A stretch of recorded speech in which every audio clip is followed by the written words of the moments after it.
Hello, everyone, and welcome back to another episode of MormonStories podcast. I am your host, John DeLynn. I'm here with Jen Camp. Hey, Jen. Hi, everybody.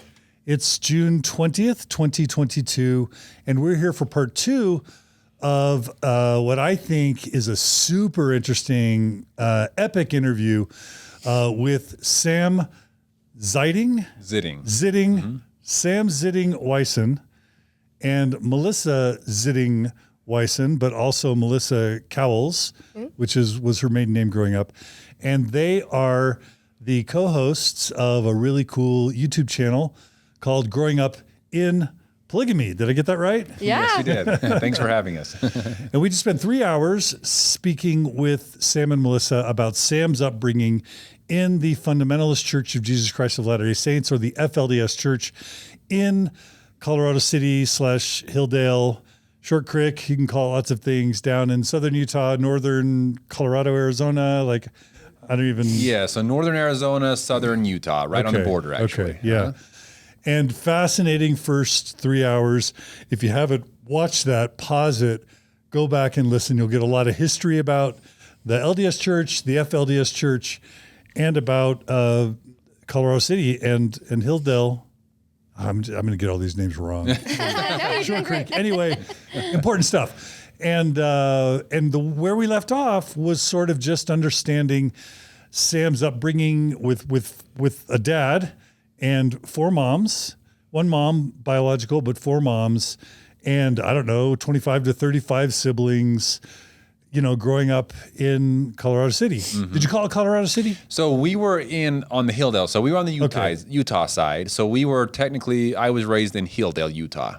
And is there a difference between, there's a difference. Colorado. There is. So Hilldale is on the Utah side, Colorado City is on the Arizona side. And it's like one small town right smack on the border. And were there reasons why some lived in one versus in the other? Or? Not necessarily. Okay. It's just wherever you were assigned to live, I guess. Yeah, and it's really peculiar too. There's actually a road called Uzona. True. And on one side is Utah and the other side is Arizona. So the first time Sam took me out, he's like, there's Uzona. And I was like, that's so clever. So whatever side you live on Uzona's road, one's Utah, one's Arizona. So when they say Short Creek, is that the combining of both? That's the combining of okay. both, exactly. All right. Yeah. Got it. I'm not clear on all this stuff. That's fine. No problem. I'm a bad ex-Mormon, basically. Okay, so where we left off was just kind of, Warren Jeffs was just about to kind of take control. Mm-hmm. I'll just say really quickly, one of the main reasons we're doing this episode is, number one, their YouTube channel has gotten so big, we're getting a ton of people asking us to do this, but also we're also kind of semi-featuring a new Netflix series called Keep Sweet, Pray and Obey, that is about Warren Jeffs and the FLDS community. And I was resisting watching it because I just finished Teal Swan's The Deep End on Hulu, and it was really dark and disturbing. And then there's the Under the Banner of Heaven stuff, and I'm just like, oh my gosh, like depressing documentary fatigue. But Gerardo and Jen told me it was really important that I watch it. And sure enough, I'm 3 episodes in. It's a 4-episode series, and it's really powerful. And we're going to be talking later this week in a panel about both the similarities between Joseph Smith and Warren Jeffs and the similarities between the LDS Church and the FLDS Church. We're not going deep on that in this episode because it's more about your personal story. But in this part, we may do a part 3. We'll see how much we have left in time because we got to get them to the airport. But in this part, we're definitely going to be talking about how Warren Jeffs kind of really worked to destroy the FLDS community, how that led to your conversion to Mormonism. We're going to talk about, Sam, your conversion to the LDS Church, which included an interview with Jeffrey R. Holland to get baptized, and you serving a mission for the church, all within a year of your baptism. And, and meeting Melissa. And Melissa, we're going to talk a bit about your upbringing and, you marrying Sam. And at some point, either in this episode or the next one, we'll talk about your faith journeys since then, where you are now, and we'll talk about your YouTube channel a little bit. That will either be in this part 2 or maybe in part 3, depending on time. Okay. So let's jump into this next part. You know, we talked, so in the Keep Sweet documentary, something I had forgotten or didn't know was that the Olympics was a real turning point, kind of like the 2001 timeframe. You were born in 1990, for those who missed the first part. You were born in 1990. The Olympics happens around 2001, 2002, where the Olympics come to Salt Lake. And you had mentioned last episode that was when Warren Jeffs dad was getting old. Warren was kind of starting to lead the church from within while his dad was still alive. And during that time or soon thereafter, Warren tells everybody who was living in Salt Lake, all the FLDS people that were living in Salt Lake, they needed to relocate down to Short Creek. Correct. And that's when there was this influx of people moving into the town, which you talked about last episode. And so let's start kind of around that time period where eventually Rulon dies, Warren takes over, and how you experienced that transition and then the rule of Warren Jeffs. Right. Yes. And for me, it was,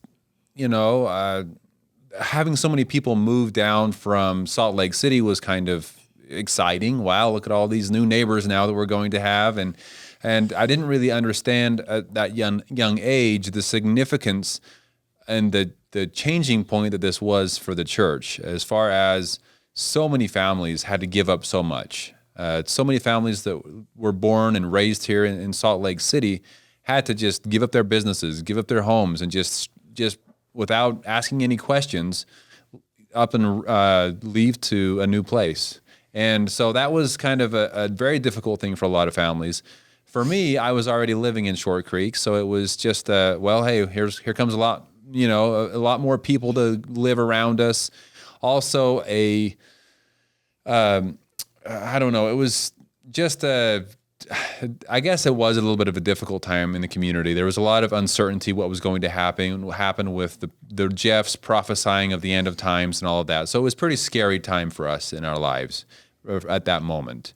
And that is kind of where things started to change a little bit too. It's where Warren started to get a little bit more hellfire and damnation type sermons, and like, this is going to happen, that's going to happen if you're not prepared and righteous enough. And so, it was a little bit fearful as a young boy growing up, for sure. But we just, for me, I was raised away to just listen and obey, and that's how I went about it. But you grew up, just like I grew up kind of with Spencer B. Kimball's My Prophet. The prophet of your first 10 or 11 years would have been Rulon, right? Correct, yes. So did you love him? Did you kind of worship him? In a way, yes, I did. And I thought he was the greatest man ever. At a young age, after everyone had moved down from Salt Lake City, one of my sisters actually was called to marry Rulon Jeffs, Warren's dad. He would have been in his 80s, and she was in her late teens. So that was an interesting aspect that kind of brought us a little bit closer to the Jeffs family at that time. Did she marry him? Yeah. Yes. Oh, wow. So your sister was married to Rulon. Correct. Holy moly. She was, I believe, around his 60th wife. What? And how old was she? I believe 19. He was 80? Uh-huh. She was his 60th wife, and your sister was 18. Or 19, right? Right in that age, uh-huh.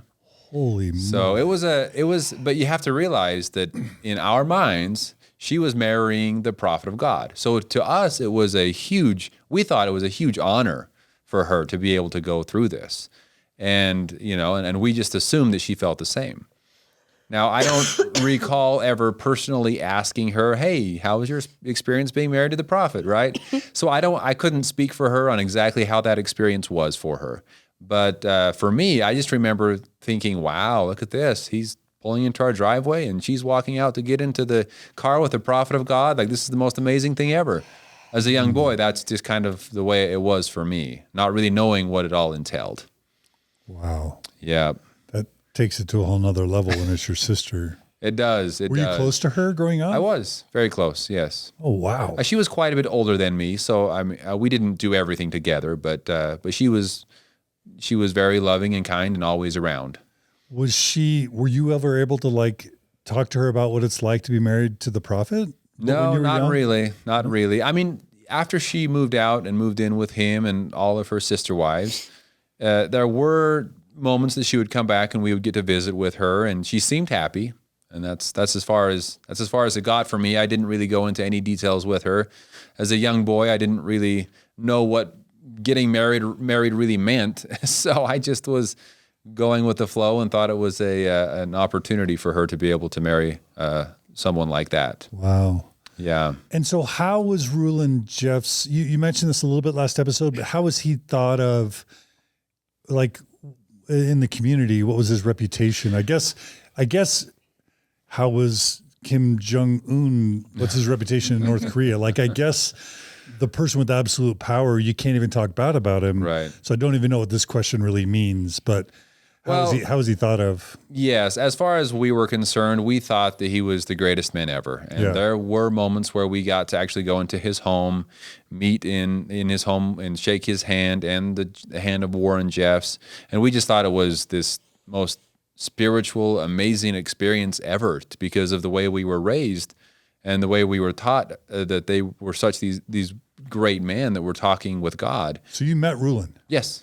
Shook his hand? Several times, actually. Oh, wow. Uh-huh. What was did he have a personality? He could be funny. He would crack a joke here and there, and he seemed like a pleasant guy. As far as I could tell. I didn't really look into it too much, but yeah, and I actually helped do the landscape, helped build the block wall around their homes there in Colorado City, or Hilldale, actually. So I actually spent quite a bit of time around them for a while. Yeah. Okay. So what was it like to the community when he died? And was there a sense that Warren was kind of taken over even before Rulon died? Yes, and including some of the women that Rulon was marrying, it seemed like Warren was kind of forcing that. He was calling these women and telling them they were going to be marrying his father. And at this point, Rulon had a massive stroke. And so he was he was having a hard time just surviving. He had to be on oxygen and a lot of things. And so Warren at that point kind of stood up and started taking charge of some of these things like the marriages and that. And he would always say that he was talking for his father, and we believed him. Now, I don't know how much of that was true and how much of it he just claimed to be talking for his father. So a while before his father passed away, he was already kind of becoming the leader of the community. He was forcing his way up the chain. And for a while there, he was the only one that would really have any communication with his father. So it's hard to know if his father was really asking him to do these things or if he was doing it on his own. And one of the moments of Keep Sweet that was shocking to me was to hear that there were rumors of Warren Jeffs being potentially sexually inappropriate with his own sisters growing up. And that when someone mentioned that to Rulon said, leave it alone. I've got that covered. Mm-hmm. So kind of like with Joseph Smith, there were early signs of sexual impropriety, but before he ever really fully took power. Yeah, those were things that I never heard of. Of course. Those are things that I'm learning with you on these documentaries. Yeah. I would have had no idea that type of thing was going on behind closed doors in the Jeffs home. No idea. So very shocking for me. I thought they were the most amazing man ever because that's what I was taught to believe. So what was the reputation about Warren like prior to and once he became prophet? And also, was there a rule about succession within the FLDS church? Mm-hmm. So not so much as there is in the mainstream LDS church, because it was kind of God would call the next prophet once or when the other prophet was coming close to the end of his days. And so that's just the way it was. We assumed that someone, we were hoping that it would be Rulon Jeffs himself would call the next prophet, but he ended up passing away before he ever stood up and told us who was going to be the next prophet. But then there were people within the community that had spiritual experiences, and there were people within the community that would stand up and testify that Warren Jeffs was supposed to be the next prophet, and he himself stood up and said that his father had told him that he would be the next prophet. So most everyone in the community believed it. Convenient, right? I mean, it was on the one hand, the fact that the longest tenured in the Mormon church, in the LDS church, the apostle who's lived the longest automatically becomes president or prophet of the church when the president or prophet dies.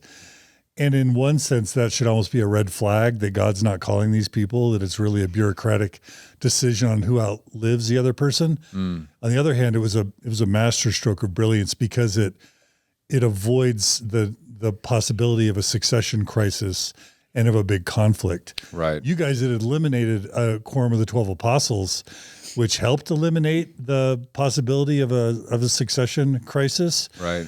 But it's mind-blowing to me, number one, that Rulon didn't designate a successor, because what if he had died without designating it? But I guess we don't even know if he really did designate Warren. All we know is that Warren got close to him towards the end, and then Warren claims, did he have any document or evidence that Rulon had made him successor? Not that I know of, just people in the community with spiritual experiences that we were told to rely on personal revelation. And we went home after the meeting of Warren telling us that he was the next prophet. And my father gathered us together as a family, and he said that he believed that Warren was the next prophet. And that was final word. We all followed.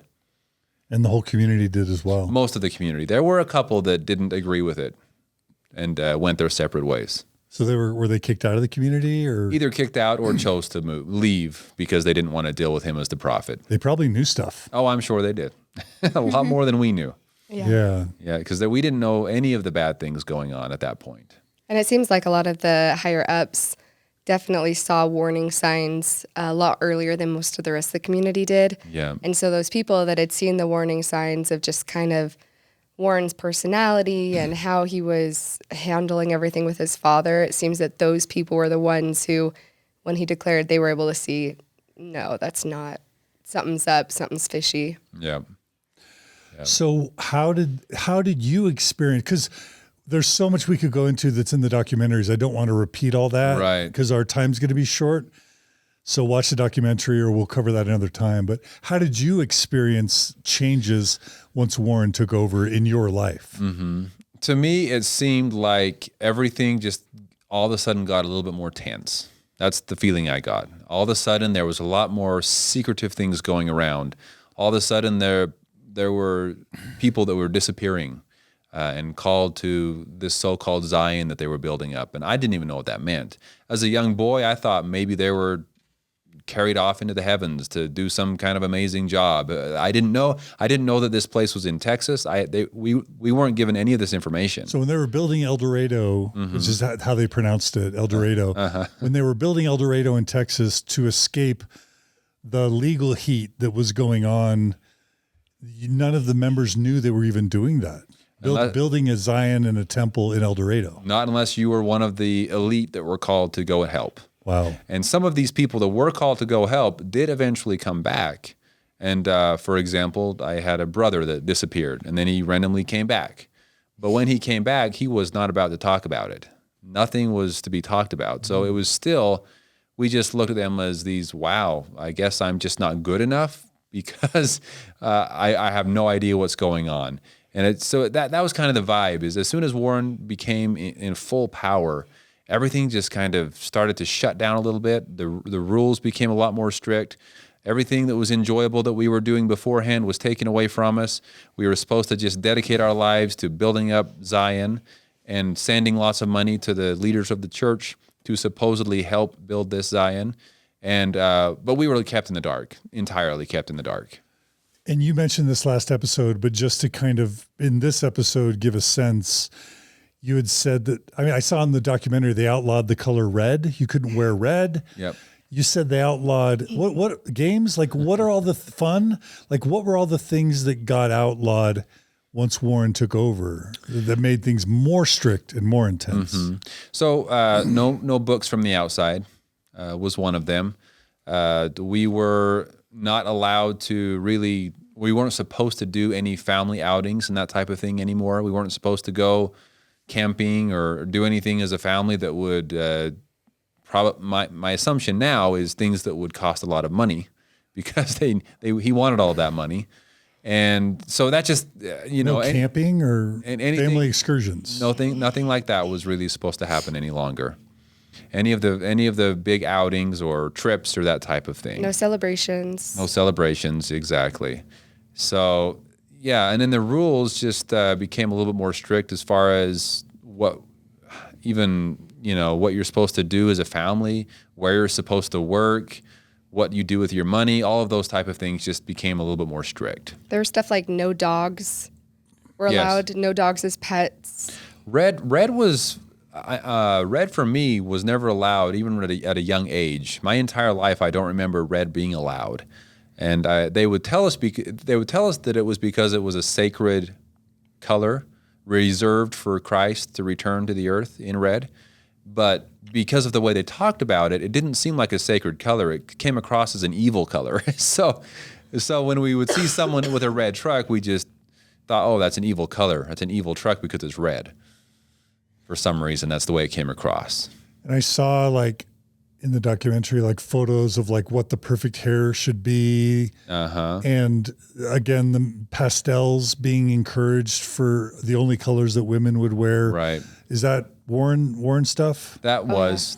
I didn't deal a whole lot with that. It seemed like that got a little bit more intense once I moved out. Okay. His sisters have told us later that, the exact way that the hair was done at the end of the bottom of their braid, where the ponytail would be, had to be pulled up. Like there couldn't be a little tail at the end of your ponytail. It had to be wrapped up into your braid. No because hanging there couldn't hair. be any hanging hair at the bottom. Couldn't be any hanging hair by your face. It was all like very specific, even down to the way they were supposed to put on their clothes, which leg and which foot you put on which sock in which order. A lot of these really intense and crazy rules came after he was put in prison. So he was in his prison cell coming up with these rules. And I think that, it seemed like at that point he just wanted entire control and power over everyone. And because he wasn't allowed to be there and to enjoy anything himself, it seems like he just wanted to take everything away from everyone else. So part of what is probably really hard to do and tease out, when you think about the most awful things that Warren Jeffs did in the FLDS community, a huge chunk of that stuff Joseph Smith himself did. Like Joseph Smith married 14-year-olds. He married other men's wives. So some of the really, really awful stuff Joseph did. But then there's going to be, I don't know that like Joseph Smith was like taking away wives from one man and reassigning the wives to another. And I don't know how prevalent it, I don't know that Joseph was telling everyone no one can get married and we get to decide, arranged marriages for everyone. So, let's say 80% of the awfulness Joseph did and they learned from Joseph. Then there's the remaining awfulness. What I want to get a sense of is how much of that was Rulin doing or was even being done before Rulin versus how much Warren was responsible for. So were 13, 14-year-old girls were arranged marriages happening before Warren? Were underage 13, 14-year-olds, being married before Warren? And were like families being torn apart, the Lost Boys thing happening, men getting excommunicated and wives being reassigned? Was all that happening with Rulin or before Rulin, or did all that start with Warren? It seemed like most of all of those topics you just touched on were done towards the end of Rulin's life, when it seemed like Warren was starting to take control, and during Warren's time. As far as like the underage marriages, that was a thing that happened years and years ago as well with other leaders of the church. Because Joseph did it. Exactly. Yep. And it seemed like it just continued on over the years. And of course, the people that were marrying or know of these people that were marrying underage girls, they would tell you that the underage girl was very mature for her age and she was ready and she wanted it, right? That's what they're going to tell you. But it was definitely a lot of these things. I don't want to call it smiling because it's dark. Yeah. But I'm just laughing at the logic of that. Right. That she's choosing it. Yeah. Yeah. 12, 13, and 14-year-old girls choosing to, Well, yeah. It's hard. It's so hard as a woman to hear that, especially if you have a daughter. Another thing, the idea that they're choosing it too, almost all of these young girls, well, and the boys, they had no sex education at all. And so there are a lot of girls that didn't even know what that marriage was going to involve anything sexual. So when they say a 12-year-old was excited to get married, okay, how many 12-year-old girls go, oh, I can't wait to pick out my wedding dress? That does not mean that they are ready and understand what comes with a marriage. And those are two completely separate things. And so then they're going and basically being raped and not knowing what's happening because they have no education on that. And they think that God is just going to provide them with a baby when they get married and not understanding what a husband's going to expect or what childbirth is going to be like, or all those type of expectations that go with a marriage. Yeah, I can see a 12-year-old being like, oh, it would be so great to have a family. That's not the same as consent, and they had no idea what they were wanting or consenting to, if you want to even say that a 12-year-old could consent to begin with. Right. I have an older sister, not a whole lot older than me, that somehow or another she found out what sex meant in her teenage years. And I remember her specifically saying, I will never get married, because it frightened her. She wasn't told about anything. And so she found out somehow and she was afraid and she didn't want to get married now after that point. And she actually ended up getting married in her teenage years. I think she was 15, almost 16, and ended up having children right away. So obviously she didn't get her wishes of not getting married after finding out what it was all about. But just to your point, of a lot of these women have no idea what they're getting into when they're getting married. Yeah, there were some. I mean, the knowledge was so limited and they knew so little that there were couples that Sam had heard of that, even if they were a normal age of getting married, then in their 20s and got to marry somebody else for the first time, was a first wife, and it's a younger couple. And they would go in and after a year of being married ask, we're not having children, what's going on? And realizing they never knew how to make a baby. Yeah. And having to have it explained to them, not understanding that anything had to happen for that to happen, because they just believed that once they got married, God would send them a baby and she would become pregnant. And so that's how limited and how little education there was on that. And so, if that gives any insight into the fact that these girls had no idea what was coming. Yeah. So what's the lowest age you ever heard of a girl getting married, either while you lived there or what you've heard since? Well, the youngest is the one on this most recent documentary of I believe she was 13, 12-year-old. So that's the youngest I've heard of. So it got as young as 12. Yes, but the youngest I personally know and saw happen in front of my eyes was 15. Yeah.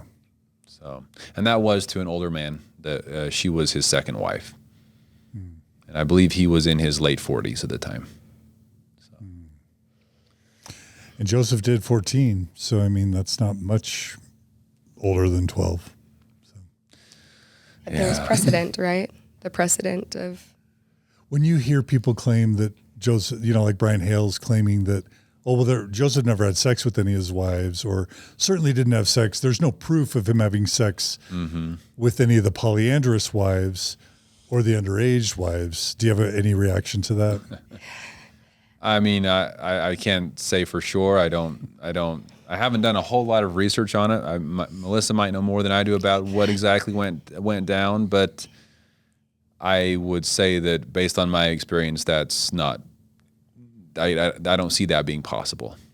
I would say that there would be no reason for him to, because the scriptures say what polygamy was meant to be for. Which is to continue to grow the seed of Zion and have more children. Yep. Yeah. And that's what we were told too. Yeah. So if that was the purpose, any other younger girls could have been married to any person to be able to be sealed, because that's a typical other argument, is that, they needed to be able to be sealed to reach the highest degree of glory. And that could have been done with any person of their own age or when they were older. So it does not make sense to me that from the things that were told as to why polygamy was a possibility, that why wouldn't he have slept with them? Seems like there's a lot of excuses out there to why it was important, or why he was commanded, or whatever. But it all comes down to, it's not good enough. It's not to me personally, based on the experiences and what I saw. Now having a daughter of my own, it's just not right. It's just, and I don't see the point, and I don't see it possible that someone is marrying a girl and not having sex with them. Was there ever, like, I know on one hand, this all felt normal and natural to you because this is how you were born and this is how you were raised and this was your entire culture that was very tightly controlled. I do, in Keep Sweet, there were some fathers who were like, they say there's no way in heck they would have let my underage daughter get married. Right. Did you ever hear any conversation about, yeah, that's a little young from anyone? Not that I heard personally. And anyone that would stand up against the church, growing up out there, I no longer trusted them and thought they were bad people because they were standing up against what God wanted. So in my mind, growing up that way, these young marriages, I didn't think of them as a bad thing. I thought that's what God wanted. And so I just assumed that it was okay. So even you growing up would have never had the thought, 14, that's bad, or 14, that's way too young. No. I mean, did you know it was illegal? I knew that they did. I knew that they didn't want the government to find out about it. And so I guess technically, yes, I knew it was illegal, but they would just tell us that it's God's will versus the will of humans, of the government. So God's law versus man's law. Exactly. So they would just say, well, if this is what God is commanding of us, we can't go against God's word. So I just said, okay, well, I guess that's what we were supposed to do then, right? So I never questioned it growing up. And again, they always had that precedent of the early saints practicing it, and they were persecuted for it, and how, if they can be as valiant and as righteous as the early saints were, that they're going to be blessed. And they would use that a lot, that, well, this is the same thing that happened back in Joseph Smith's day, and they were persecuted for it, and it's the same thing now. That's what they would use that a lot. There's this justification that's been used in the history of our church called lying for the Lord, where it's okay to lie if it's for a righteous purpose. Mm-hmm. That there's such thing as God approved or holy lying.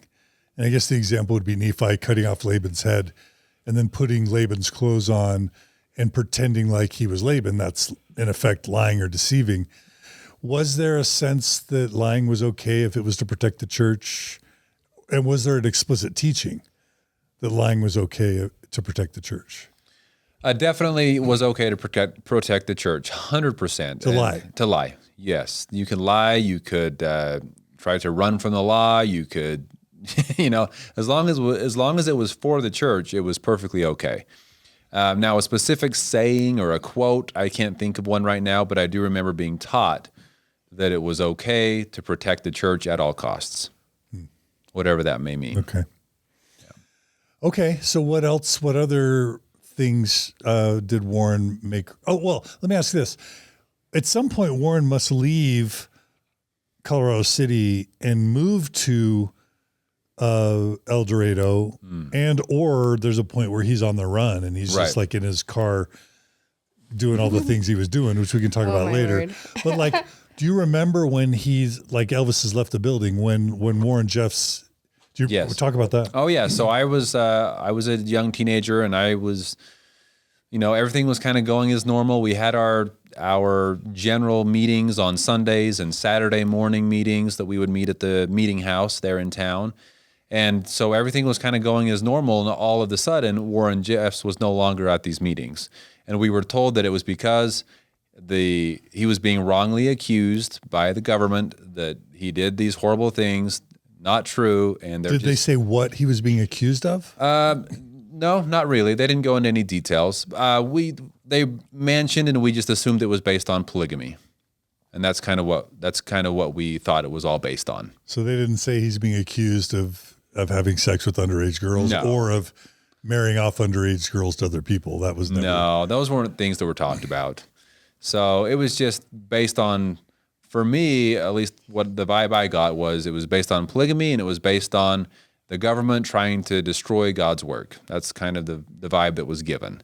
And so they were trying to catch Warren Jeffs to put God's prophet in prison, just like they did to Joseph Smith. Those are the things they would say to us. And he was on the run, or he was in hiding. And in early church days, you would hear of man leaders going into hiding. That was a pretty common phrase. And so it wasn't that surprising to us. Well, that's another parallel. Joseph Smith spent the last year of his life almost identical to Warren Jeffs, running from the law from place to place as sheriffs or whoever were after him. Right. So it's very similar, actually. Yeah. And that's the example they would use. So anyway, he was on the run, and I remember one morning, I believe it was a Saturday morning, we were at our meeting and everything was going as planned, and we were preparing we had opening hymn and then the opening prayer, and we all bowed our heads in prayer, and we heard this commotion from the entrance doors of the meeting house, and you could hear some people shouting and some banging going on, and we're all like, what in the world? And so as we looked up and heard this commotion, I remember looking up, and the stand where all the leaders were sitting was empty. All of a sudden, all of the leaders were gone. And I was like, what? And the FBI stormed the meeting house trying to find them, but they were gone. And they ran out the back door, jumped on ATVs, and headed down into the creek onto small trails and got away. Whoa. So they had Would Warren have been in that group? No, this was after Warren was already gone. This was them trying to get the other leaders to find out where Warren was. So this was the bishop and the other leaders of the church, and they escaped the FBI at that point. You were there. I was at that meeting, yes. Around what year might that have been? This must have been in, 2004-ish, 2005, right around that time. Wow.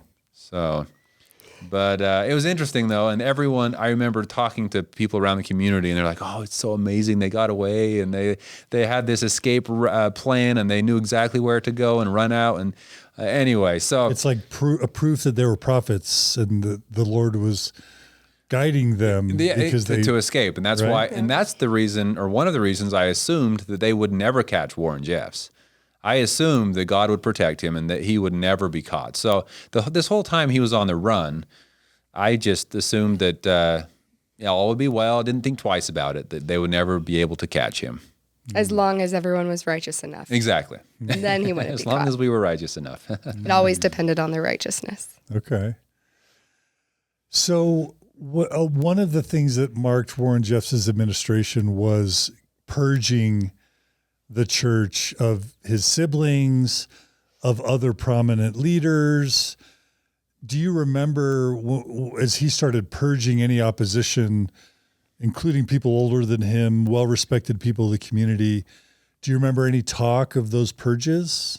Well, I was in the general meeting, the first big purge, where he stood up in front of the congregation and had a list of 21 men and read their names off, made them stand up in the meeting and kicked them out on the spot. Don't even say goodbye to your families. You have been, I believe the show used master deceivers, and called them out and said that they were these bad people. And these were all highly respected, or not all, but several of them were highly respected men, leaders of the church.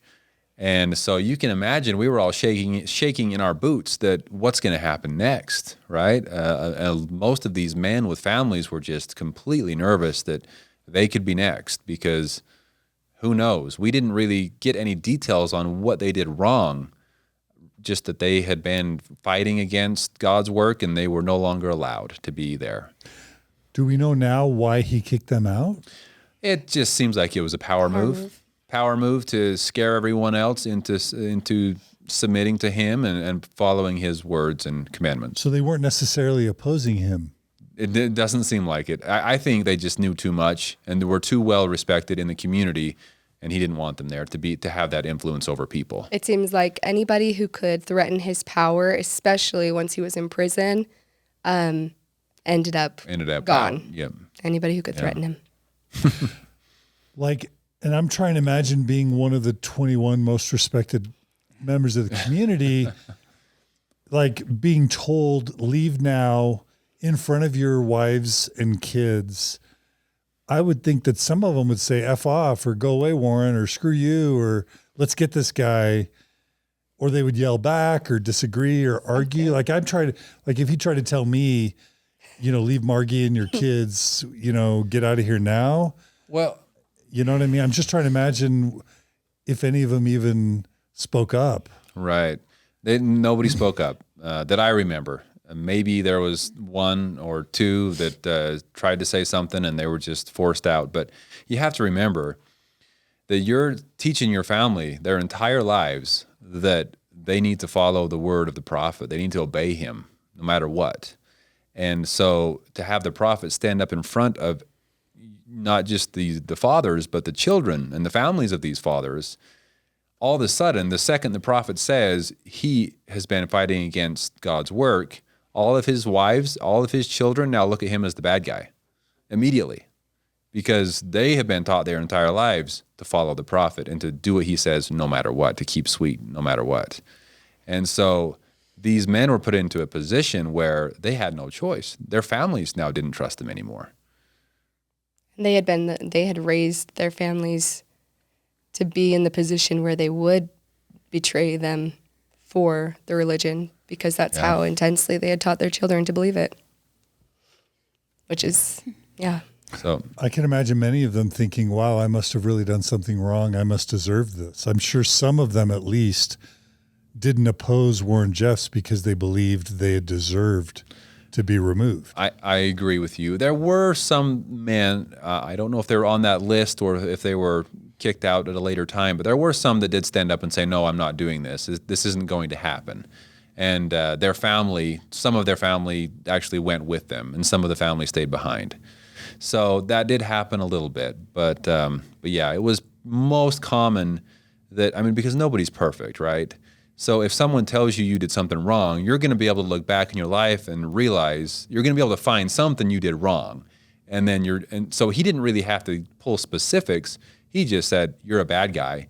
And they looked back at their life and said, oh no, I did do something wrong back when, And so I'm sure they were just blaming themselves for every little detail of their life. especially when they're taught too that their thoughts, even just having a bad thought Exactly. is a huge sin. And so an unclean thought. So if you'd ever had an unclean thought in your adult male life, then they can look back and be like, oh, that's what I did. It's So who knows? yeah, when you're not told, when it's this ominous, you've sinned. And I can imagine if you're just getting called out in a meeting like that, you probably don't even have a second to try to realize what you did before you're being marched out. Wow. I can speak for experience. If Warren had told me I did something wrong, I would have been like, oh, you're right. I wasn't perfectly obedient, I did, I guess you could call them, I made mistakes, I guess you could say, but I definitely didn't always follow the rules exactly as they were laid out. And again, these men didn't own their property. They didn't own their wives. Exactly. The church, the priesthood owned their wives and their kids and their property and their jobs. So they had nothing. Were you going to say something, Jen? I was just thinking, if he has the power to stand up and say that to 21 grown men and they obey and do exactly what he said and leave their wives, their kids, their homes, their families, their jobs, does a 12-year-old girl have any chance?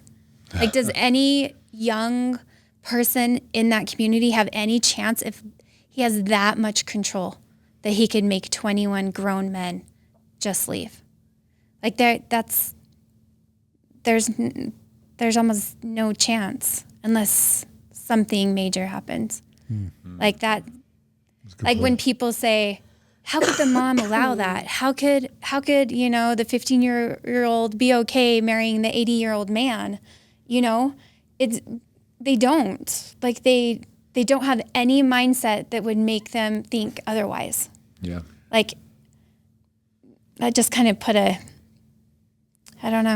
into perspective a little bit. All those things that you're like, how could they think that? How could they do that? Yeah. And you're making me want to, Jen, that point's so good. You're making me want to bring up another one.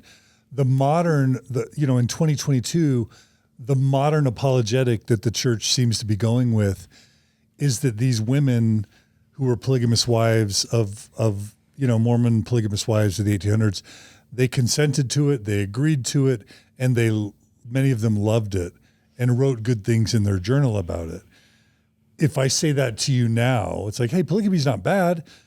The women who did it, many of them consented to it and even said they had a great experience. can we trust those narratives, or in what way might those narratives have been influenced? Go ahead.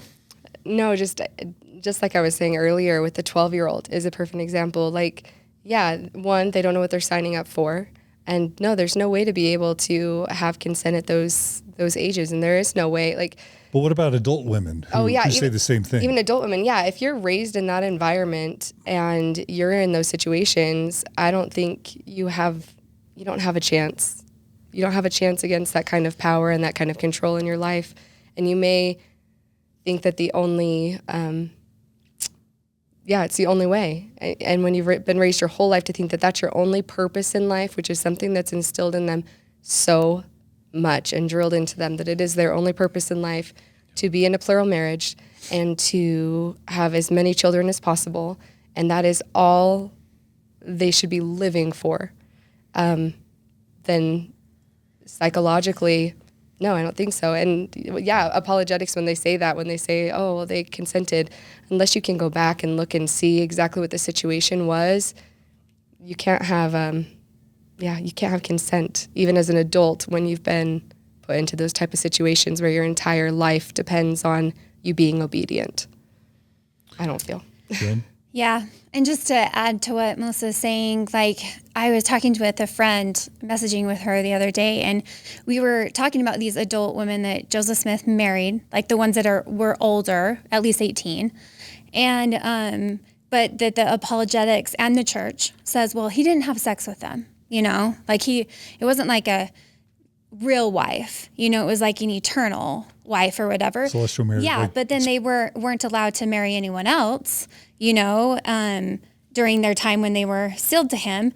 And it's still controlling a woman. That's still controlling a woman, because it's not, what about her needs? What if she wanted to have sex?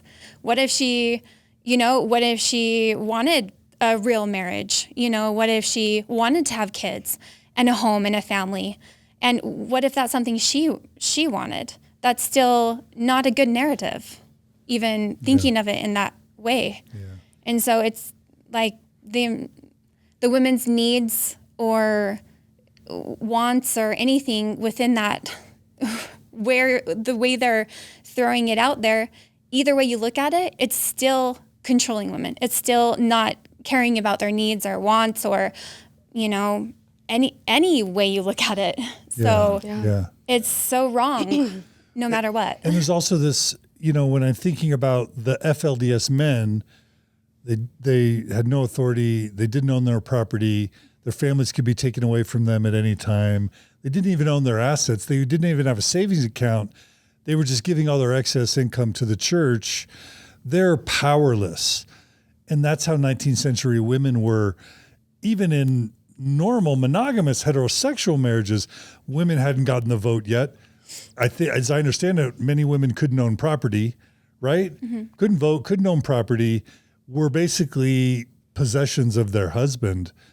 So these Mormon polygamous women that allegedly consented and in some cases really valued being polygamous wives, was there so much coercion and pressure that they can't be reliable witnesses to their own lives because of the coercion and the complete powerlessness. Does that make sense? Oh yeah. Well, and to Jen's point too, when she was talking about the fact that, if they didn't have sex, then or if these weren't sexual relationships with Joseph Smith and they weren't able to have children, isn't that cruel in its own way, when the entire purpose that we're told as a woman on earth is to be able to create a family? So if that's something that's being taken away from them by being sealed celestially, that's kind of cruel in its own way. And that's happened a lot since Warren as well, that he stopped all marriages. So you teach these young girls from a young age that their entire purpose is to be a wife and to be a mother and to have posterity, and then you say they can't get married and they can't have children. Well, that's about as cruel as you can be to someone that you've told the importance of that to. And I think it's the same in Joseph Smith's case. If he's not going to have sexual relations and he's not going to let those women experience what it is to be a mother, when his teachings very clearly state how important motherhood is, That's cruel in its own right, It's in their my whole. opinion. It's their whole identity. He's stripping them in both cases yeah. of their whole identity, and an identity that they put in place for them. Right. So it's so cruel in so many ways. I Like, think it's awful either way. Yeah. Any way Sex you or look not, at it was still for awful. women. Yeah. Any way Yeah, you look yeah, at it, it's just so hard.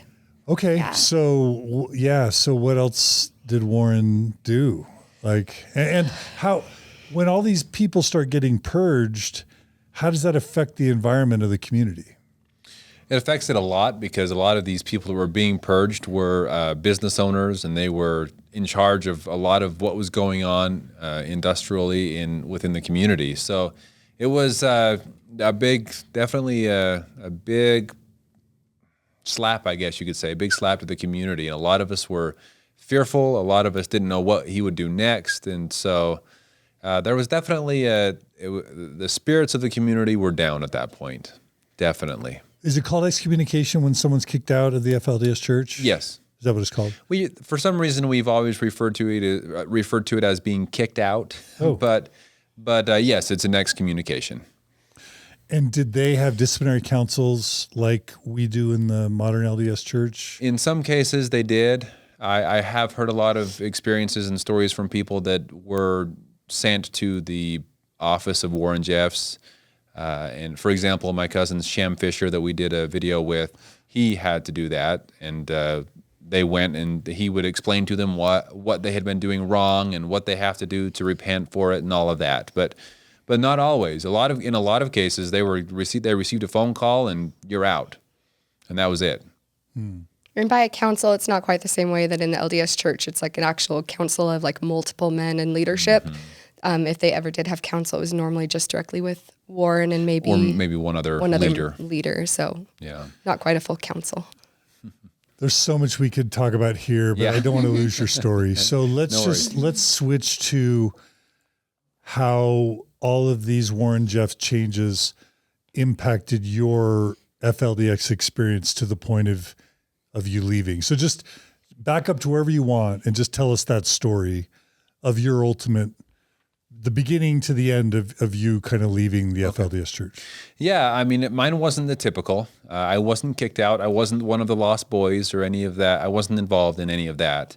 Really, it came down to there was just a lot going on. It wasn't the same. It wasn't enjoyable to be a part of this community anymore. It wasn't the same feeling of love that you would have in my earlier days.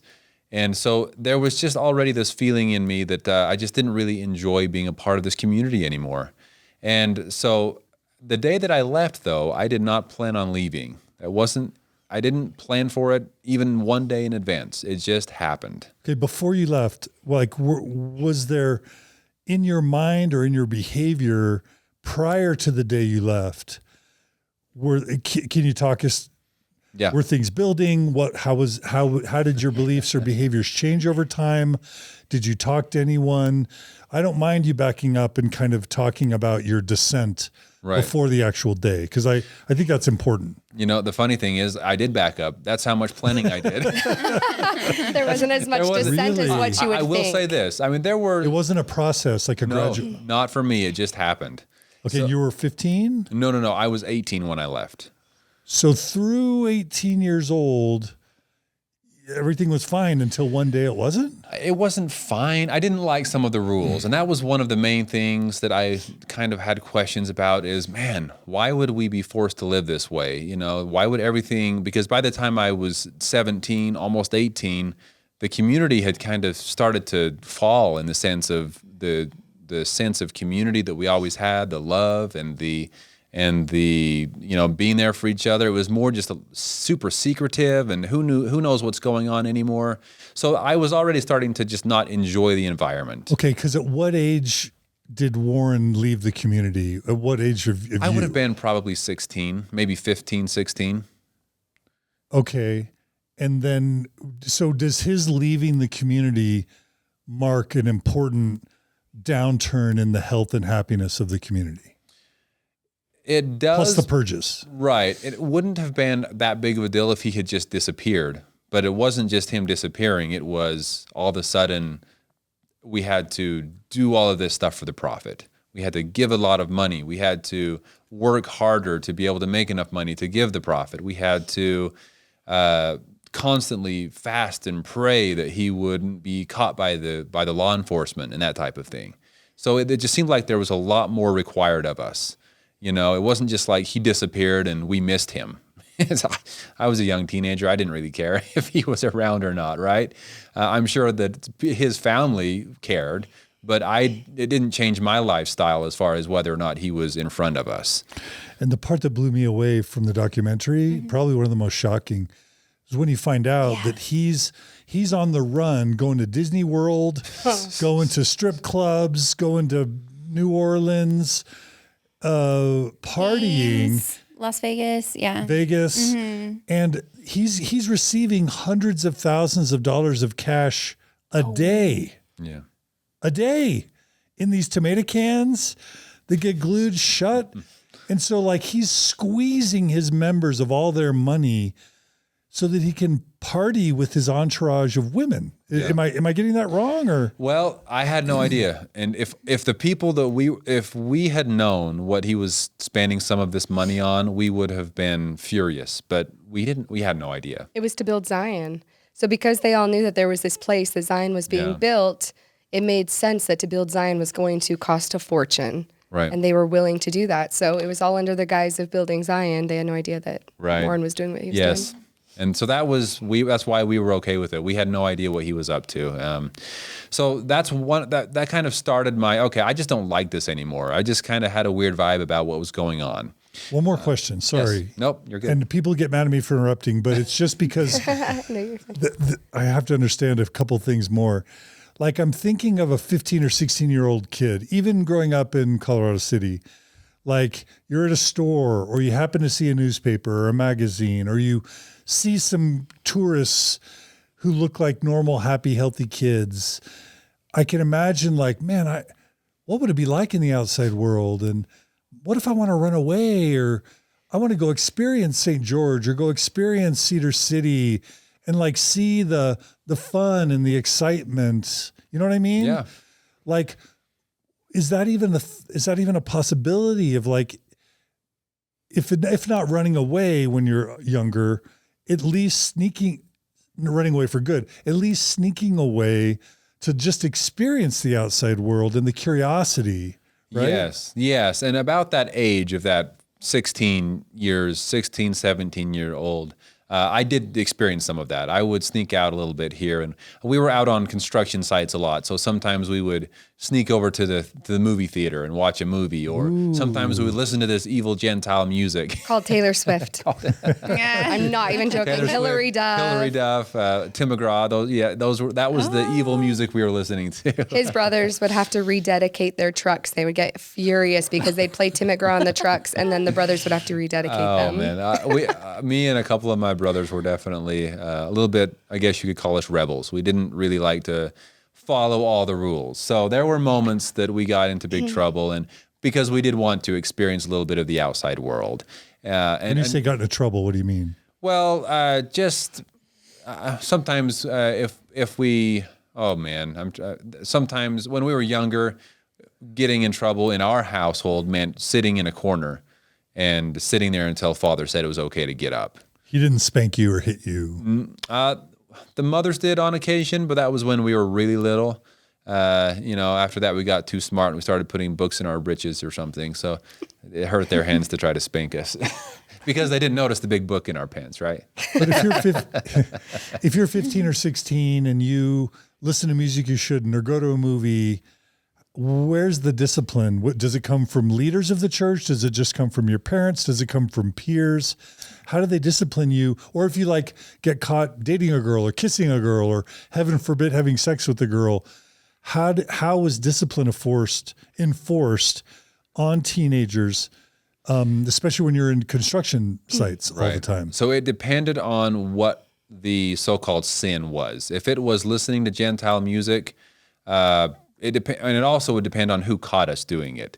If it got to the leaders of the church, they would, in a lot of cases, kick people out for doing things they shouldn't be doing and just separate you from your family and say, you're not welcome here anymore. especially if it was anything to do with sexual sins. Then they would there was no hope for you. You're just kicked out. You're gone. And they did that to a lot of young boys, like living in St. George outside the community. There were multiple boys, we would call them lost boys, that were taken in by families. Like there were some in my neighborhood, in my ward, a family that had taken in a lost boy. And so when these boys would be kicked out at 14, 15 years old, a lot of times families, and a lot of times LDS families, would take them in, and then they'd go to high school with us and just try to start having a normal life from that point. Yeah. And this is obvious to many, but they had to create lost boys because they needed a surplus of women to be able to marry polygamously, and then there'd be a bunch of men who would never get married. So they had to create lost boys. They had to kick out generations of young men just for the math, right? Yeah. Right. And no, it's true. And this didn't really happen till Warren started taking charge, that these men were marrying up to 80 women. Like some men were just getting all these wives. And so this wasn't really common until his days. Okay. Normally it was more of like the max you would see is maybe 8 wives or something like that. So anyway, it became to be a bigger problem. So I can see why maybe any boy or any young man that had any type of sin, they would just kick him out because, oh, well, there's another one gone. So. Yeah, and they were expecting perfection, again, because he could kick them out for any type of sin, anything under the sun. I mean, think of a teenage boy, and if he did any one thing, he could kick him out like that. And so when you have that kind of perfectionism saying, this is the expectation, if you don't meet the mark, then I'm going to throw you out, it was very easy for him to throw out the boys and have a surplus of women. Yeah. Okay. So if you were caught at a movie theater at 16 or listening to music, you could have been kicked out for that, but I don't know for sure if that would get you kicked out. I don't know. I never got caught. Okay. You never got caught. Okay. I did get caught sneaking out of the house once to go meet up with a girl, but it was just to talk and hold hands. So for that, it was more of a slap on the wrist, and I want to take your cell phone away. You're no longer allowed to talk to anyone. You need, I guess in a way grounded for a while, but that would also depend on the family, right? Thankfully, that was the type of punishment I got. But I did hear of families that some fathers would beat their children. And so I don't know much about that, thankfully. That wasn't my experience, but I do hear of people that dealt with that. And there'd be no police to provide any consequences for that. Oh, no. Right. Yeah. Okay. So you were just working all the time, giving all your money away, not having any fun. It was just getting lame, basically. Yes. There was just a point where for someone at my age, it just wasn't something I wanted to be a part of, though I still believed in the doctrine. I still believed that it was true. So my idea was, if I ever move out, I'll probably move out, experience life, and find out for myself that this is as miserable as they claim it is, and then I'll move back. Okay. That was kind of the idea. But I wanted to find that out for myself because I wasn't sure. And the way things were happening and the way things were turning out to be in the community, it just wasn't something that I wanted to live that way for the rest of my life. So what happened is one day, me and several of my brothers were out on a job site in St. George, Utah. I guess I should back up a little bit.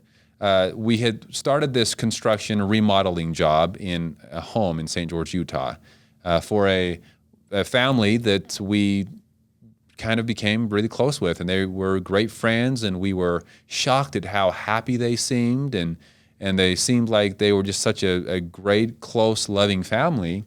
And so we started to get to know them a little bit, and the more we got to know them, the more I became a little bit surprised to see that they seemed happy, because we were told that if you're not a part of the FLDS, it would be impossible to truly be happy, right? Sounds familiar. Sounds very familiar, right? Yeah. Yeah. So as I got to know this family, I started to wonder, wow, maybe it's not so bad out here. And so fast forward a little while later, several of my brothers and I were in St. George, Utah, working on some jobs. And as we were working on this job, a girl that was a member of this family that I just told you about came and visited us on the job site. Was this a residential construction or commercial construction? Residential. So you were building a home? Yes, it was we were remodeling or doing something on for this family.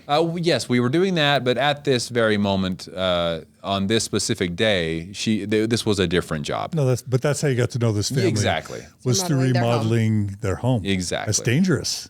Yes. For them to let you do remodels and meet the families. Well, one of my brothers got a little too close to the family, and he was kicked off the job because my older brother that was kind of in charge, overseeing everything, saw that he was getting too close to the family, and he was gone. He had to work on a different job after that. So they definitely monitored it even then, to make sure that we weren't doing something we shouldn't.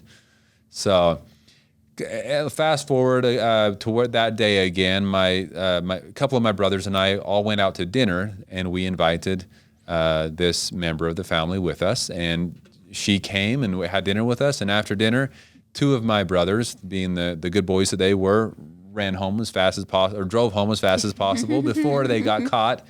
And myself and one of my other brothers and a friend that was with us decided to stick around and to just have a discussion. And we ended up driving over to a park and sat in my brother's truck for quite some time, just talking and just discussing life with this girl that we had How old was she?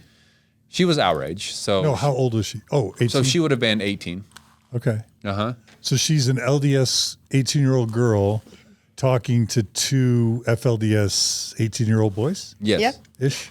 Yes. Well, and three of us, because it was the two of us and one of our friends. Wow. Yeah.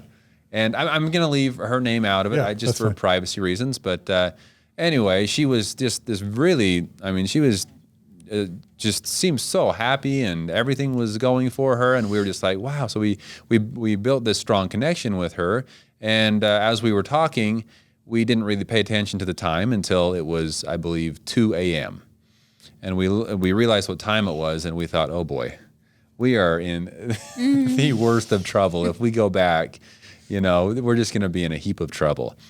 So we sat there for a little bit looking at each other, and light bulb, right? We had this brilliant idea. What if we just don't go back? What if we just stay out here? And you can imagine that our friend, the girl we had become close with, kind of looked at us like, okay, you guys are crazy. Like, what are you doing, right? But when she realized that we were actually being serious, she said, well, if you need somewhere to crash, you can sleep on my couch tonight. And we agreed to it for some crazy reason. And of course, at this point, our phones started. We had cell phones, and they started blowing up of phone calls from my mother, my father, and his mother. He's a half brother, and also our friend, his parents. Everyone. They were just trying to call us to find out where we were at this point. And you can imagine that we didn't know what we would possibly tell them if we answered the phone. We just thought, man, we kind of made this crazy life decision right now.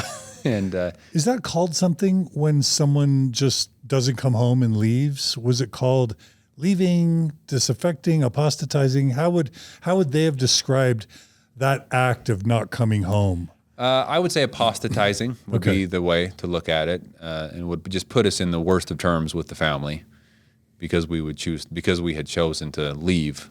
So I guess leaving or apostatizing was the two ways of looking at it. Okay. And so what we decided to do is just not answer our phones. Well, we actually did text back and said, just so you know, we're okay.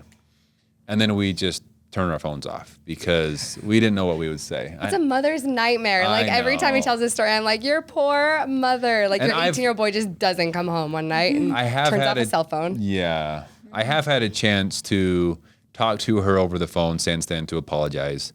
Now that I have kids of my own, I'm like, I am so sorry for the way that the situation I put you in. But because of the religion's aspect behind it and all of that, there wasn't really a good way to leave. There wasn't a good option here. It would have been a lot smarter for us to save up some money first, at least, to plan this out a little bit better. But we didn't. So that night we slept on the family's couch that had been really good to us and great friends to us. The next morning, you can imagine this girl's father walks downstairs and sees us on the couch and was like, what in the world? And he immediately knew where we were from because of the way we were dressed. So that was a giveaway. But anyway, we decided to move out on Saturday. The next morning was Sunday. And this, come to find out, was a very good LDS family. And they said, well, around here on Sundays, we go to church. You guys want to come to church with us? And so we had just moved out of this very extreme religion. And to me, I kind of thought, oh, as a joke, why not? This could be funny, right? like what could this possibly be like? And so we agreed, and they rounded up a lot of different church clothes for us from different neighbors because I was so tall and have big feet, and so they were trying to find shoes that would fit me and a shirt that would fit me and try to get me dressed up a little bit for the occasion. And anyway, so we went to church that morning, and that was my first introduction to the mainstream LDS church. And just to be clear, all your clothes would have been at home. Did you have a car or transportation? We had a truck. You had a truck. My brother did. And then you didn't have a ton of money, and all your clothes and possessions were at home. Yes, I probably had $20 in my wallet. Probably similar for the other two friends. What about a bank account, like a checking or savings account? Not at that time. I did not have one, no. With all that work you'd been doing for all that long, you never had savings? My older brothers had bank accounts. I don't believe they had savings. Savings and financial advice wasn't really given to us. And that wasn't something I thought much about. You didn't have a 401k? I had no idea what that was. All their savings was just waiting for tithing calls, because it's a little bit different than the LDS, where you just give 10% of your income. As you get your income, you can pay 10% as it goes along. They had what was called tithing calls, where a leader would stand up and say, every man over the age of 18 needs to give $2,000. So tithing was reinterpreted from 10% to what?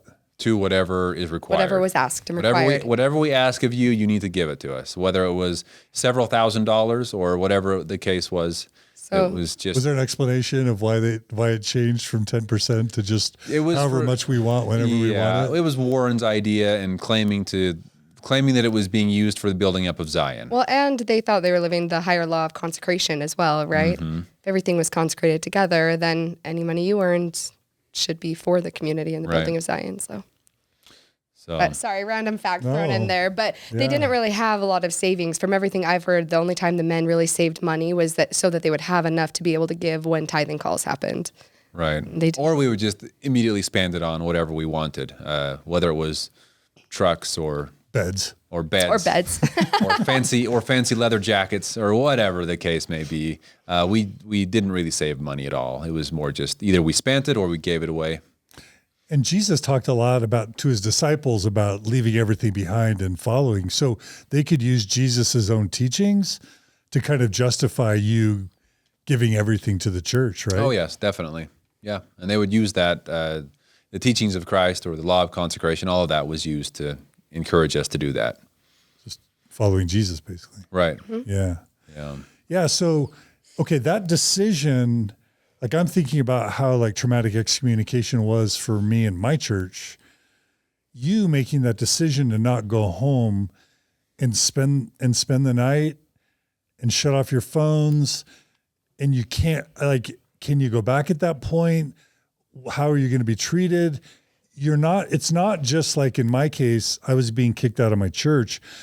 You're making the decision that's going to get you kicked out of your family, your community, and your faith and your job and everything, and but cut off from all of them, like shunned, kind of Scientology or Jehovah's Witness level shunning.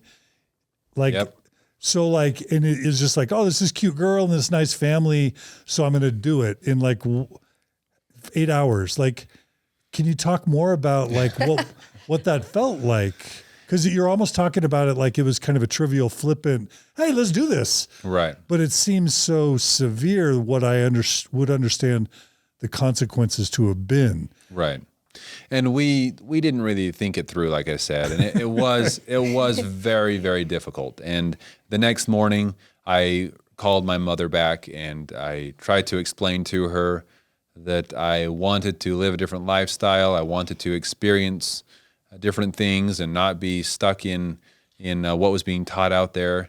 And as you can imagine, it was just crying and pleading. How could you possibly do this? You know what we've taught you is true. You know this is the truth. How could you possibly leave it behind? And it was very, very, very, very difficult. As a teenage boy, I tried to make light of the situation the best I could, and pretended that it didn't really bother me that much, But in the end, it was very difficult. There were moments where, even several months after I had moved out, that I almost went back, or at least tried to, just because I missed my family. I didn't know how to live this life outside of the community. I didn't know what I was doing. I didn't know how to move on. So there were moments that were dark, and it was very hard not to move back. How do you build a life at that point? You're 18, you have nothing. How do you build a life? Well, we didn't really know what building a life meant. All we knew how to do was work. So that's what we did. We would travel from Nevada to northern Utah to wherever we needed to be to work on the construction jobs that we could find. We had some connections because of the construction that we had done prior. So we would just call the connections that we had and try to find any kind of work we could to make a little bit of money. And that's really all we did at that point. The family that allowed us to sleep on their couch that night, they had a casita in their backyard. They allowed us to stay at on occasion if we needed it, and they were there to help us with anything we needed. If we needed something, they would encourage us and direct us on how to kind of help us on our feet again, right? So, how do you feel about that family and what they did for you? Words are hard to express how much I love them and am thankful for them. Yeah. Sorry.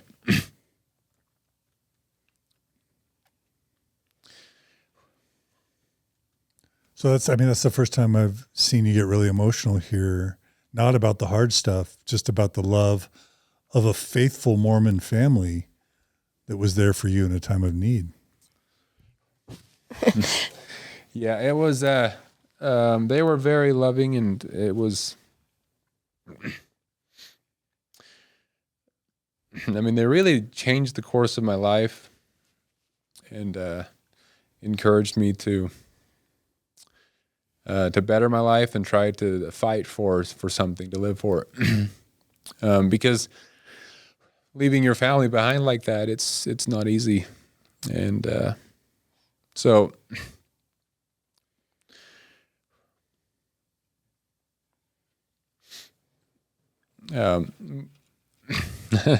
I needed something to live for, and they helped me find that, and they encouraged me to find a new dream and follow that dream.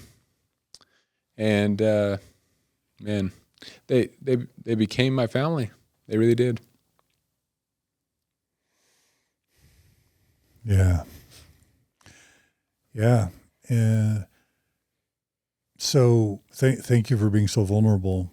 And it is inspiring. And, now we're talking about my people, right? Now we're talking about your people, Jen, your people. And that's what makes it so complicated, is because these are good people. Some of the best people I know, for sure. And I believe they're just living the best they can and are trying to help out anyone they can along the way. Is what it seems like to me. And they're a family now. Yes. They took me and one of my brothers in and were just there for us for anything we needed. And we ended up joining the church. They asked us if we wanted to talk to the missionaries, and it was a hesitation for me. It seemed like my brother, this isn't the same brother that I moved out with. About 4 months later, another one of my brothers left as well. And the other brother that I moved out with, he wasn't really interested, and I can't blame him. Leaving one extreme religion and being interested in another is not really the natural thing to do, most people would think. But for me, having this family that took me in, and the love that I felt around them, I felt that it was the Spirit talking to me through love that this is what I needed to do for my life.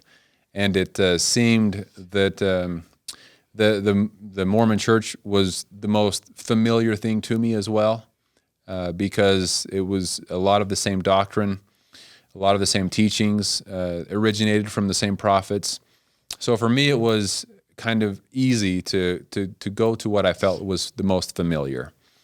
And so I did agree to being baptized into the Mormon Church. And You talked in the car from the airport about the things the missionary told you that seemed natural versus the ones that weren't natural. Yes. Do you want to tell that story? You should have seen the faces of those missionaries as they were teaching me the missionary discussions, because I was not the normal investigator, that's for sure. It's a missionary's dream. Every missionary would dream of having an investigator like Sam. Tell why. Tell the story. So, well, I was raised with believing in a lot of the same things. And so when they started their conversation of, hey, do you believe in Jesus Christ? Of course, yes. Of course I believe in Jesus Christ and his teachings. Okay. What about modern day prophets? Of course I believe in modern day prophets. That's, no problem there. Okay. What about Joseph Smith? Definitely believe in Joseph Smith, one of the greatest men I know. Okay. Book of Mormon, for sure, got one right here. No problem at all. So Book of Mormon was definitely all the articles of faith, all of those things. I was like, oh yeah, I got those memorized. And so they were, as you can tell, they were kind of chuckling and shocked and didn't know how to handle it. And as the teachings went on, it came down to, do you believe that President Monson is the prophet of God? And that's where I was like, whoa, wait a minute. I mean, okay, I was fine with everything up to this point, but now we're changing the man that talks to God here. Hold on, right? So that was the moment that took me some pondering and thinking about because I had spent my entire 18 years of my life just bearing my testimony of these Jeffs, Rulon Jeffs and Warren Jeffs, that they were the prophets of God, that they were speaking directly to God, and so it was definitely a mind change there, and it was a little bit difficult to admit that, but eventually I did, and I said yes, I feel okay about that. So, at this point, Warren Jeffs hadn't done anything to you. No, you hadn't been kicked out. You hadn't been excommunicated. You chose it. Mm-hmm. So what would have allowed you to lose your faith in Warren Jeffs? And that was why it was so difficult, is I hadn't. At that point, I had not lost my faith in Warren Jeffs. I didn't leave the FLDS because of a doctrine that I didn't agree with. I left because of the lifestyle, and I didn't want to live that way anymore. So I still, at this point, wasn't 100% sure if I was going to return at some point, because I found out that it is the truth, and I was trying to figure that out. So you got baptized probably still believing that Warren Jeffs was a prophet. I had kind of moved past that, I would say. I still had some hesitation that I had kind of convinced myself that I believed that Thomas S. Monson was the prophet, but in the back of my head, subconsciously, I can honestly say I still felt that Warren was a prophet of God. Yeah. So it was tough. It was ingrained in me at a very young age. Exactly. And then you add to that you had been taught that the LDS Church was literally the great and abominable church of Satan. Oh, yes. How did you gain a testimony of the LDS Church and of Thomas S. Monson when you had been raised to believe they were the sellout, sons of perdition, basically? I don't think I gained a testimony before being baptized. That was something that came after. But with time, I gained 100% believing that it was the truth. So why'd you get baptized? I felt like it was the best thing for me at that time. And I thought that, though I don't 100% know everything at this point, I assumed that eventually it would all be made clear. And like I mentioned before, through the love of this family that took me in, I felt that was the Spirit talking to me and telling me that it was the truth. Leap of faith, really. It was. It was. Yeah, and this is a really delicate thing to talk about, but you both got so emotional talking about this family that took you in, but you were also in a very vulnerable situation when they took you in. Oh, yes. And of course, their motives were pure in taking you in and in introducing the missionaries to you and in taking you to church. From their perspective, it's the one true church, and they're just helping you come to the truth. Right. But the truth is you were super vulnerable and influenceable, if that's a word, to what they were wanting for you. Yes, I agree. I think they had the right intentions. I think that their intentions were pure, and as you would know, growing up in the church and serving a mission yourself, that at least for me personally, it was all with pure intentions. Yeah. I believed it was true, and I was just trying to help everyone else have the same truth that I had. So I believe that was where they were coming from. I don't think they were trying to take advantage of me in any way. But you're right, though. I was in a very vulnerable spot in my life. I think, too, just knowing what a good family it is, I think they also saw an opportunity to help him get through what all the emotions were and everything that was going on in his life. Yeah. This was a way for him to positively make it through, because you see a lot, especially growing up in St. George and seeing a lot of the lost boys, they can really become lost in a lot of different ways. Because Describe that. Oh, well, being in the FLDS religion, we weren't allowed to do much of anything. So a lot of these boys, when they were forced out of the community, they would try to experience everything. And when I say everything, I don't mean just the good things. So a lot of these boys got caught up in drugs and you name it. They kind of wanted to experience it all. And a lot of them ended up, I don't know about a lot, but I know of some that ended up in prison. I know of some that unfortunately took their own lives because of the situation they ended up in. Well, and a lot of them too, when you leave and you've been told your entire life, especially the ones that had been kicked out, it's even a little bit harder mentally in the sense that you believe that you're going to hell, and that there is, if you're an apostate or a son of perdition, like there's nothing worse, and you have eternal damnation. And so what does the rest of this life matter? What does it matter what you do, or what you do to your body, or what you do, like just in general? What does it matter when you're already damned? And so a lot of boys can go that direction. So I think, too, the family was, in a way, saving him. Totally. Yeah. Yes. And really, I mean, I owe a lot to their kindness as far as what I was able to, the walls I was able to break through at the time.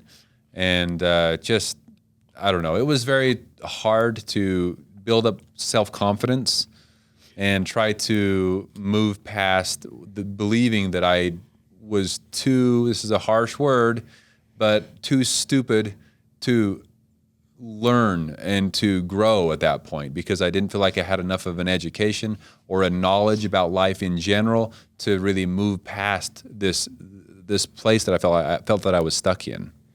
Yeah. Well, ex-Mormons from the LDS Church should understand, because few of us experienced the extreme shunning and rejection that you did. And many of us became depressed and suicidal without the extreme shunning. Mm-hmm. So we should be able to really understand how difficult it must have been for you. Right. The other analogy that I have is the LGBTQ community. There's this research done by something called the Family Acceptance Project out of San Francisco that tried to figure out why there was such an LGBTQ suicide epidemic. And the number one contributor to LGBT suicide was family rejection. Wow. And so that's it. If when LGBTQ people experienced high levels of rejection from their family. They were 3 times more likely to engage in risky drug use, 3 times more likely to engage in risky sexual behavior, and something like 8 times more likely to attempt suicide. And I would guess that the Lost Boys would have experienced very similar levels of depression and suicidal ideation. Right. Yeah. And on top of that, kind of being in their place of not really learning much about the outside world to then all of a sudden be forced into that outside world is also something that would be very difficult for them to try to understand, okay, now what do I do? What is this new life all about? How do I move on from this? So it's a challenging place to be in, I can only imagine. And the LDS Church in particular really is able to give people a sense of purpose. So if you go from, now I don't have a sense of purpose, I have no idea which direction I'm going, and then not only are you able to then have a family who loves you and have that sense of purpose that the LDS Church gives you, it gives kind of a perfect trifecta. Yeah. Of hope, really. Yeah. So, yeah, it was a tough time of my life for a while there, but with some help and kindness of family and friends, I was able to move past and kind of set my sights on a new life, and that was to. First of all, I had the opportunity actually to sit down face to face with Elder Holland. Yeah, so explain that. How did Elder Holland, Mormon apostle, prophet, seer, and revelator, Jeffrey R. Holland, how did he end up conducting your baptismal interview? It wasn't so much my typical baptismal interview questions type that you would see from another missionary, but it was more of a, we want you to understand, and at this time, anyone that moved from the FLDS community and wanted to join the LDS Church had to be interviewed by an apostle. So that's what took me there. And that was primarily, or at least I was told, it was primarily to make sure we understood the differences between the two beliefs, to understand why the LDS Church no longer practices polygamy, and just to make sure that we understood.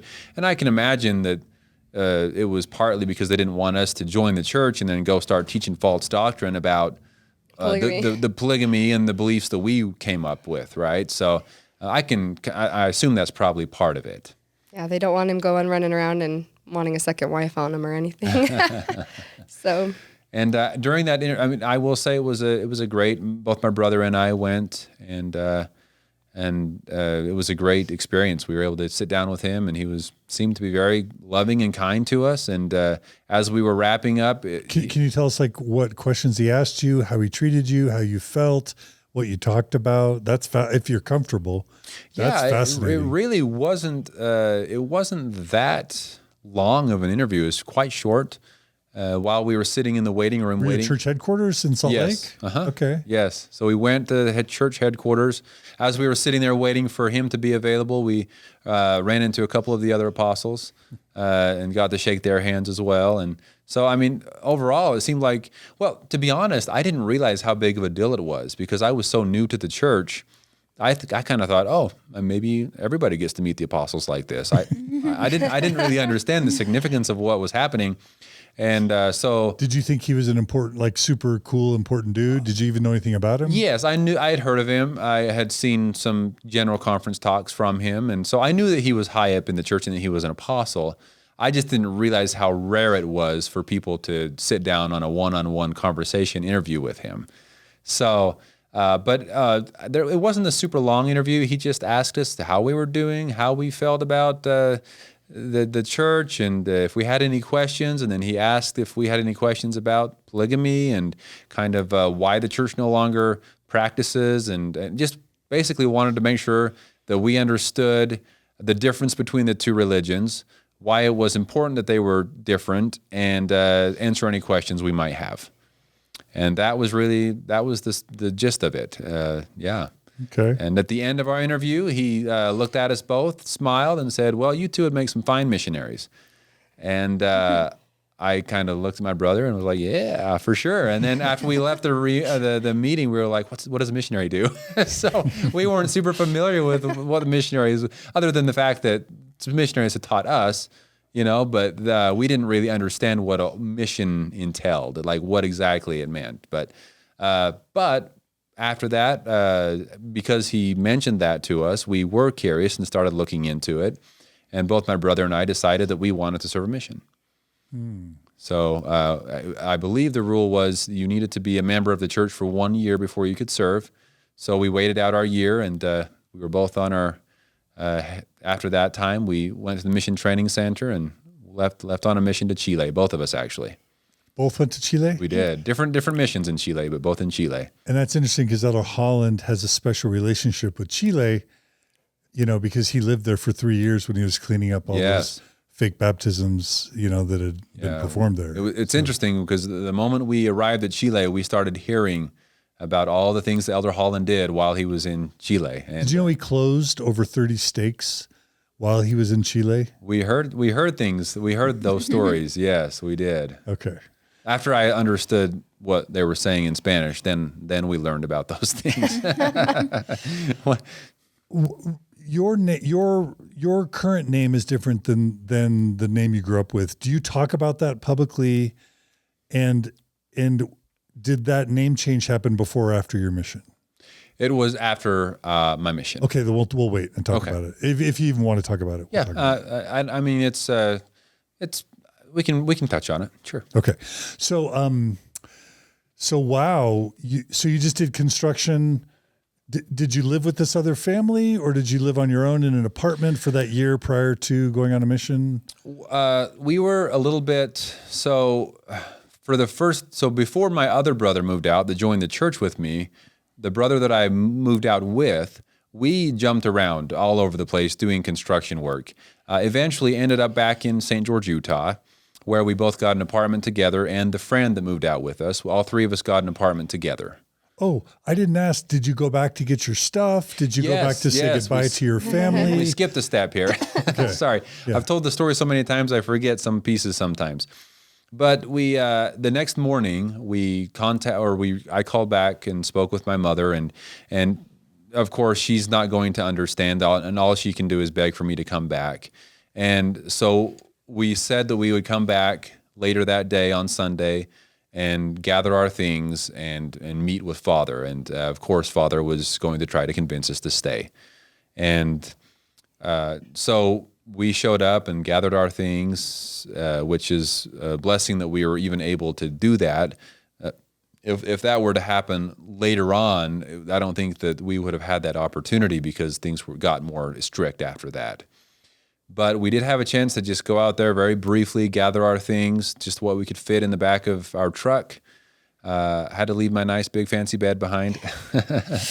And on our way, after we had showed up, Father showed up at the home as well and sat down with both of us individually and tried to see what we were thinking and why we were possibly trying to give up everything that we knew was the truth. And so it was a hard conversation to have. At that point, though, our minds were set, and we were convinced that we wanted to live a different life. How'd you tell him? What did you say? What reasons did you give him? Oh, man. You remember? It's hard to remember, and thinking back, they weren't any good reasons. They were just nothing that was good enough for him anyway. We didn't have an inspiring revelation about anything. It was just we feel that we don't like what's going on here, and we want to live a different lifestyle. Was it like Warren's things are weird with Warren type of excuses, or? We didn't really call out Warren because we knew at that point, at that point, I still kind of believed that he was the prophet, and I knew that Father did, so I didn't really want to bash on him. But it was just more based on, in general, we don't want to live here anymore. We don't want to be a part of this. And did he cry? Was he sad? He was upset. Very upset. Mother, of course, was just in tears. And I don't know if he cried later when we left, but he tried to keep a straight and stern face to convince us that what he had taught us our entire lives was still true, and how could we possibly walk away from it. So it was a very awkward and very it was just a difficult conversation to try to have.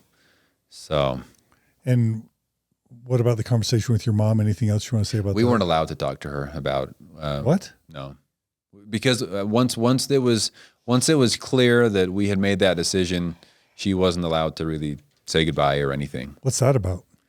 It's just it's just the way it is. If you choose to leave, you're not supposed to have any type of connection or relationship with your family from that point on. Have you seen your parents in person since that moment? I have. So at that time, it wasn't quite so strict. So for a short period of time before I left on my mission to Chile, on occasion I was able to drive out there and have short visits with them. So I was able to, in a way, say goodbye, but it was never good enough. Yeah, of course. I mean, my mother, to this day, if I had an opportunity to talk to her today, she would just beg that I come back. That's all she could say to me. That's all. She still fully believes that that's the only way to return to live to our Heavenly Father. Did you get to say goodbye to your siblings? No. What was that like for you? I'm assuming you were close to some of your siblings. Yes, it was very difficult, of course, and thankfully, since that time, a lot of my siblings have also moved out, and I do have a relationship with them. But at that time, it was difficult, but it was also not much I could do about it because they knew that, or they no longer trusted me because I had made that decision, and so they didn't really want that relationship with me, or at least based on past experiences that I had when my older siblings moved out. That's kind of the way it was. So you said 25 biological siblings that you had, is that right? Around? Well, 35. Yes. I lose track, sorry. That's okay. 35 that are all from his father. Of the 35 biological children, how many are you aware of that have left the FLDS? At this point, it's about 16, I believe of Yeah. us. About 16 of So us. about half? Close to half. And half are about still in. Yeah. And you're in touch with a lot of those? Yes. Everyone that's left. The ones that have left, I'm in contact with. Yes. That must be hard on the moms. Oh my gosh.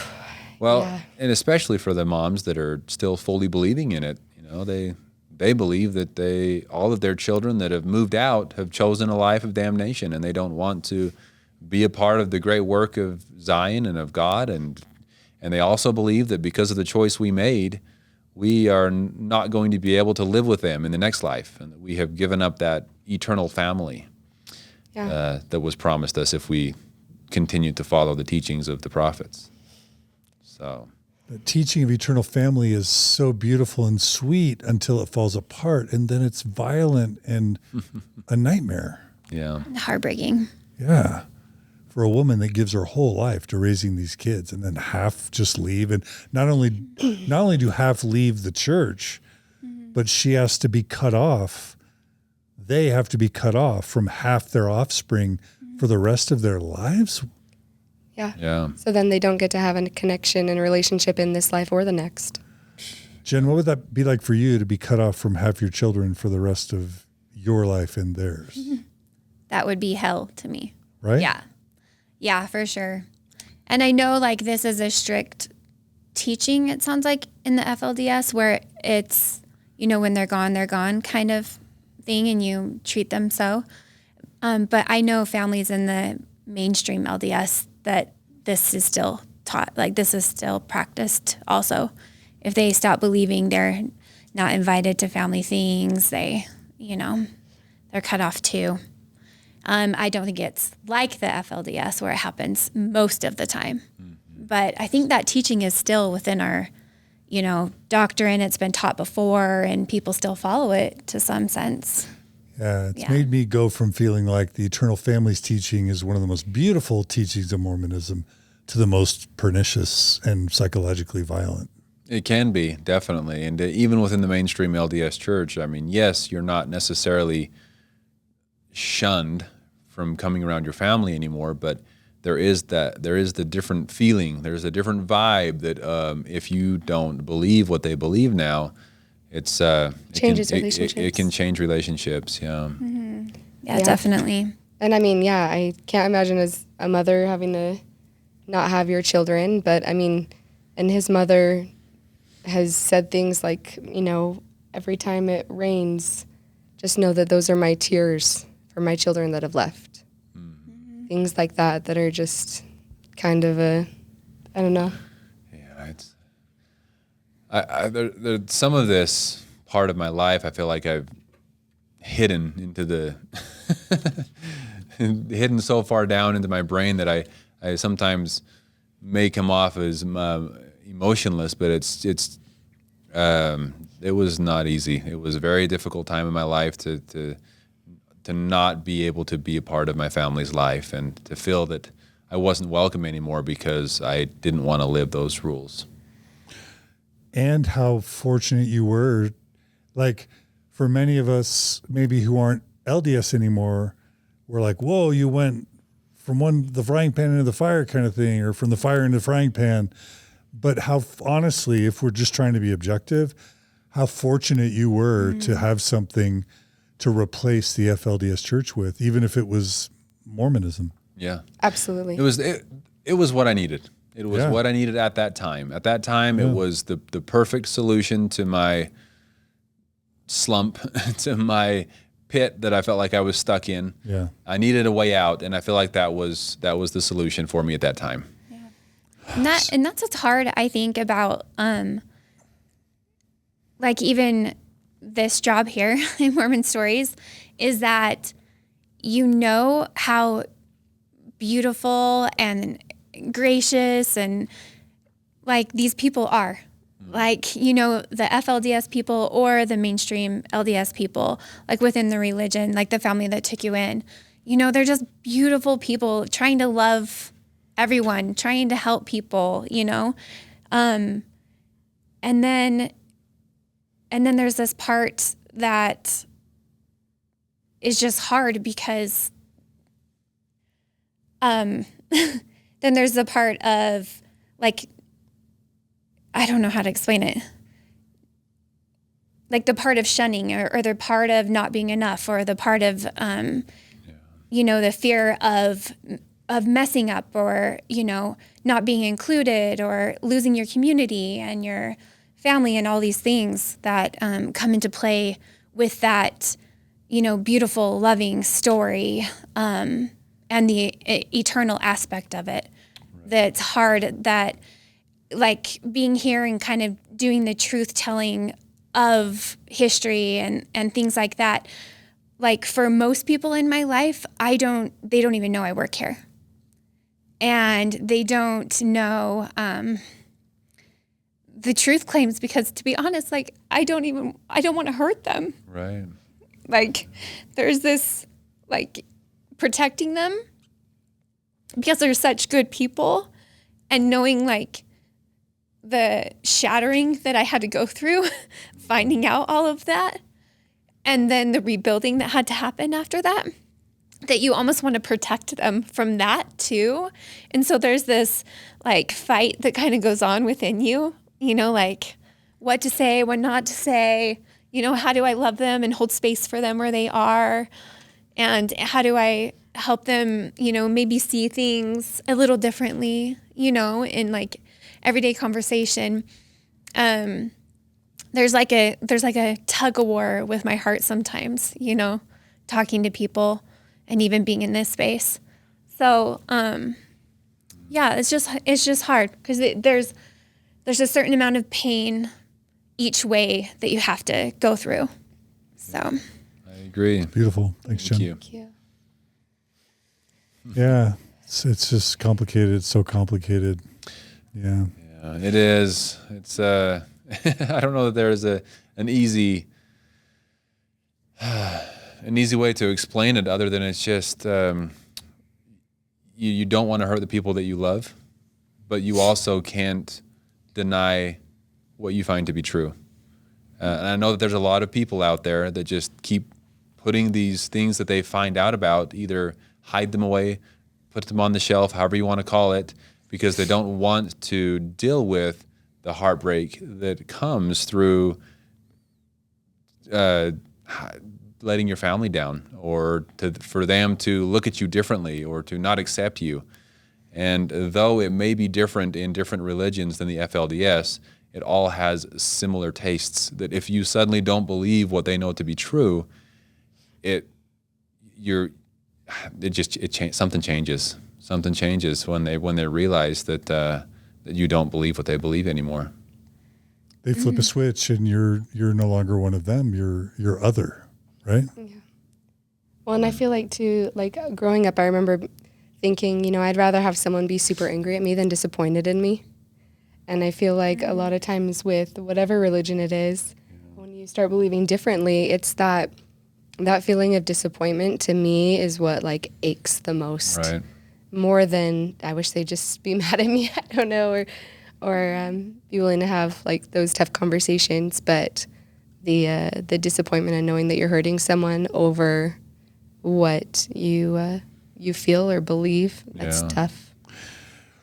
One of the most common things that happens in the LDS church when you lose your faith is your instinct is to want to go back to your siblings, to your parents, to your children, to your friends, missionary companions, and deconvert them, to tell them all the reasons why they shouldn't be there anymore and to try and get them out with altruistic intent. And I want to get to quickly your mission and then to you, Melissa, but did you ever have a desire to go back and deconvert your parents, deconvert your siblings, and rescue them? Well, at this point in time, the stuff that Warren was doing wasn't so well known, and the splitting families in the middle wasn't done as much as it happened later on. So I didn't feel that my family was in any danger per se, and because I was so freshly out of that belief, I could fully understand where they were coming from in looking at me differently. Like I understood why they didn't want me around, because that is the exact same way I felt when I was out there when someone else decided to leave. So I understood where they were coming from. So in my mind, I knew that if I tried to go out there and convince them of anything, all I would do is drive a bigger, deeper wedge between us. So I didn't ever really have that desire at that time in my life to go out there and try to convince them of anything other than what they believed was the truth, because I just knew that it would make things worse. And in some sense, you still shared a lot of their beliefs, right? Exactly. At that time. Yeah, still exactly. So I wasn't sure that I wanted them to believe differently at that point. Yeah. Yeah. Especially I feel like when you feel like there's no harm being done at that point, if you Right. feel like, okay, well, my family's not being harmed by their beliefs, then okay, it's okay that they believe differently than me as long as they're happy. Right. Wow. Okay, so is your mission even worth talking about, given all the other things we could talk about? I'll touch on it. It was a big part of who I am today. It was very difficult. Coming from a place where I didn't really have much of an education to then learn a new language pushed me way outside my boundaries and kind of forced me to do something that I never thought possible. And so that was a big part of helping me build some self-confidence and to realize, oh, I can do something. If I put my mind to it, I can actually do it. Like before leaving on my mission, to go to a college or to receive any type of professional education was just way outside of the realm of possibilities. It was never going to happen in my mind. In fact, there were times where going across St. George, driving across the town of St. George City, I would go the long way to avoid the college campus in town, because as I drove by and saw the people there going to college, it made me feel so inferior to them and that I was just worthless. Because you say you were homeschooled, but what type of education does an FLDS kid get?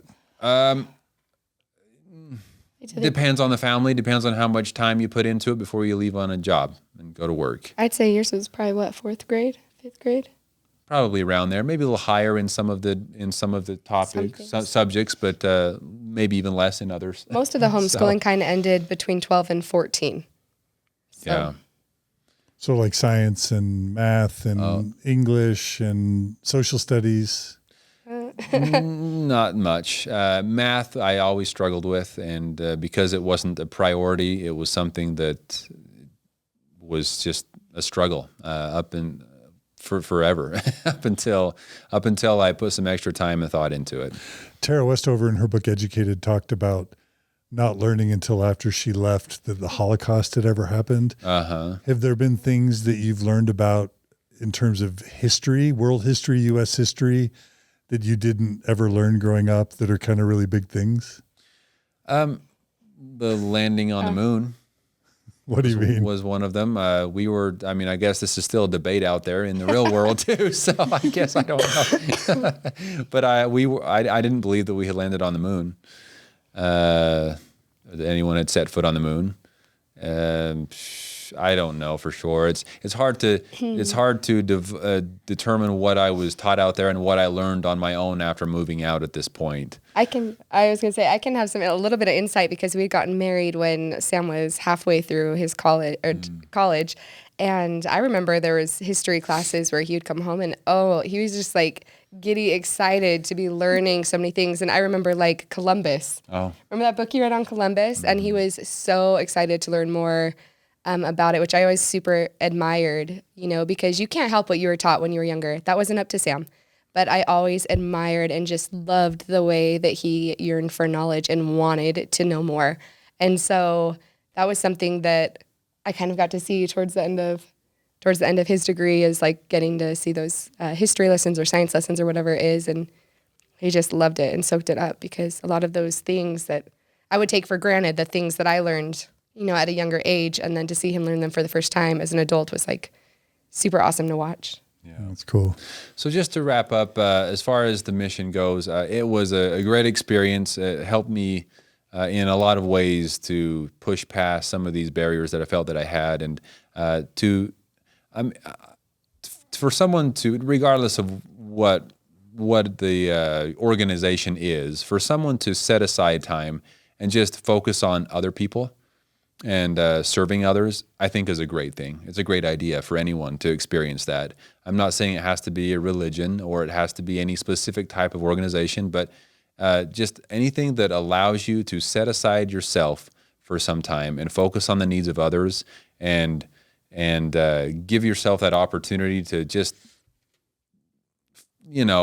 fully focus on serving other people around you, I think would benefit anyone.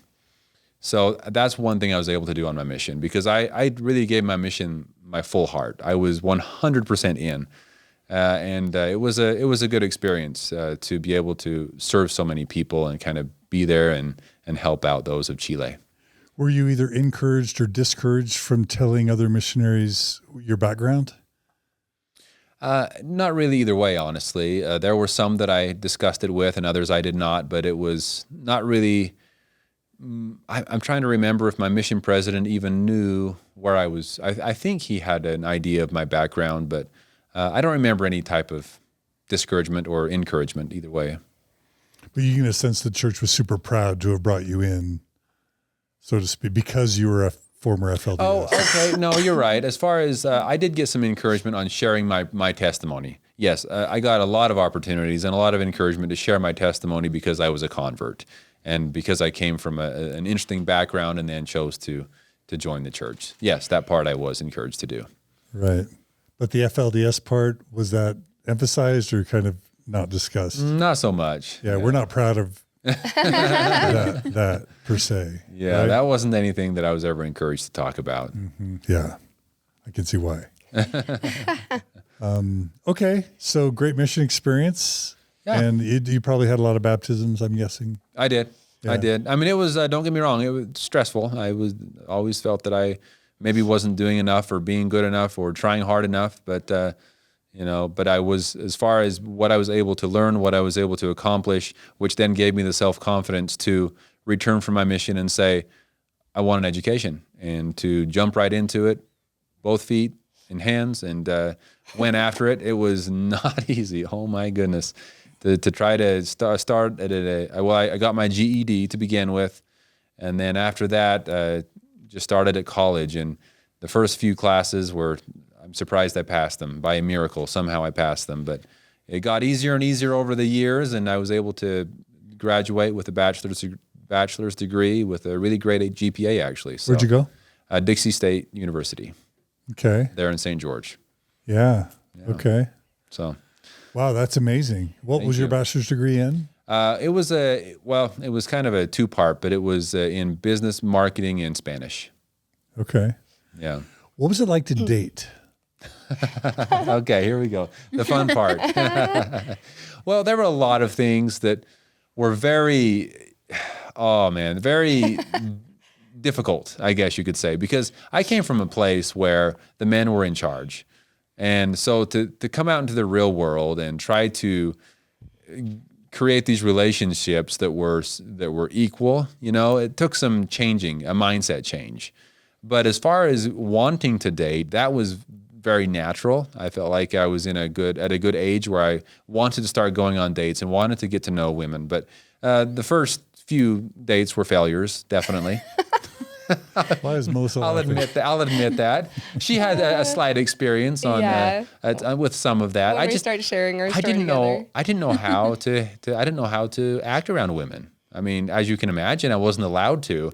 And so I don't know how I came across. Sometimes I'd like to be able to go back and see how I was acting, but obviously it was a challenge to begin with. Well, let's maybe at this point go ahead and jump to Melissa's. Yes. An unfortunately abbreviated version of Melissa's story. That is just fine. She does have a very interesting story, but Maybe we'll have you back another time, because I would not at all mind doing that in full. But because you guys have to catch a flight, let's back up.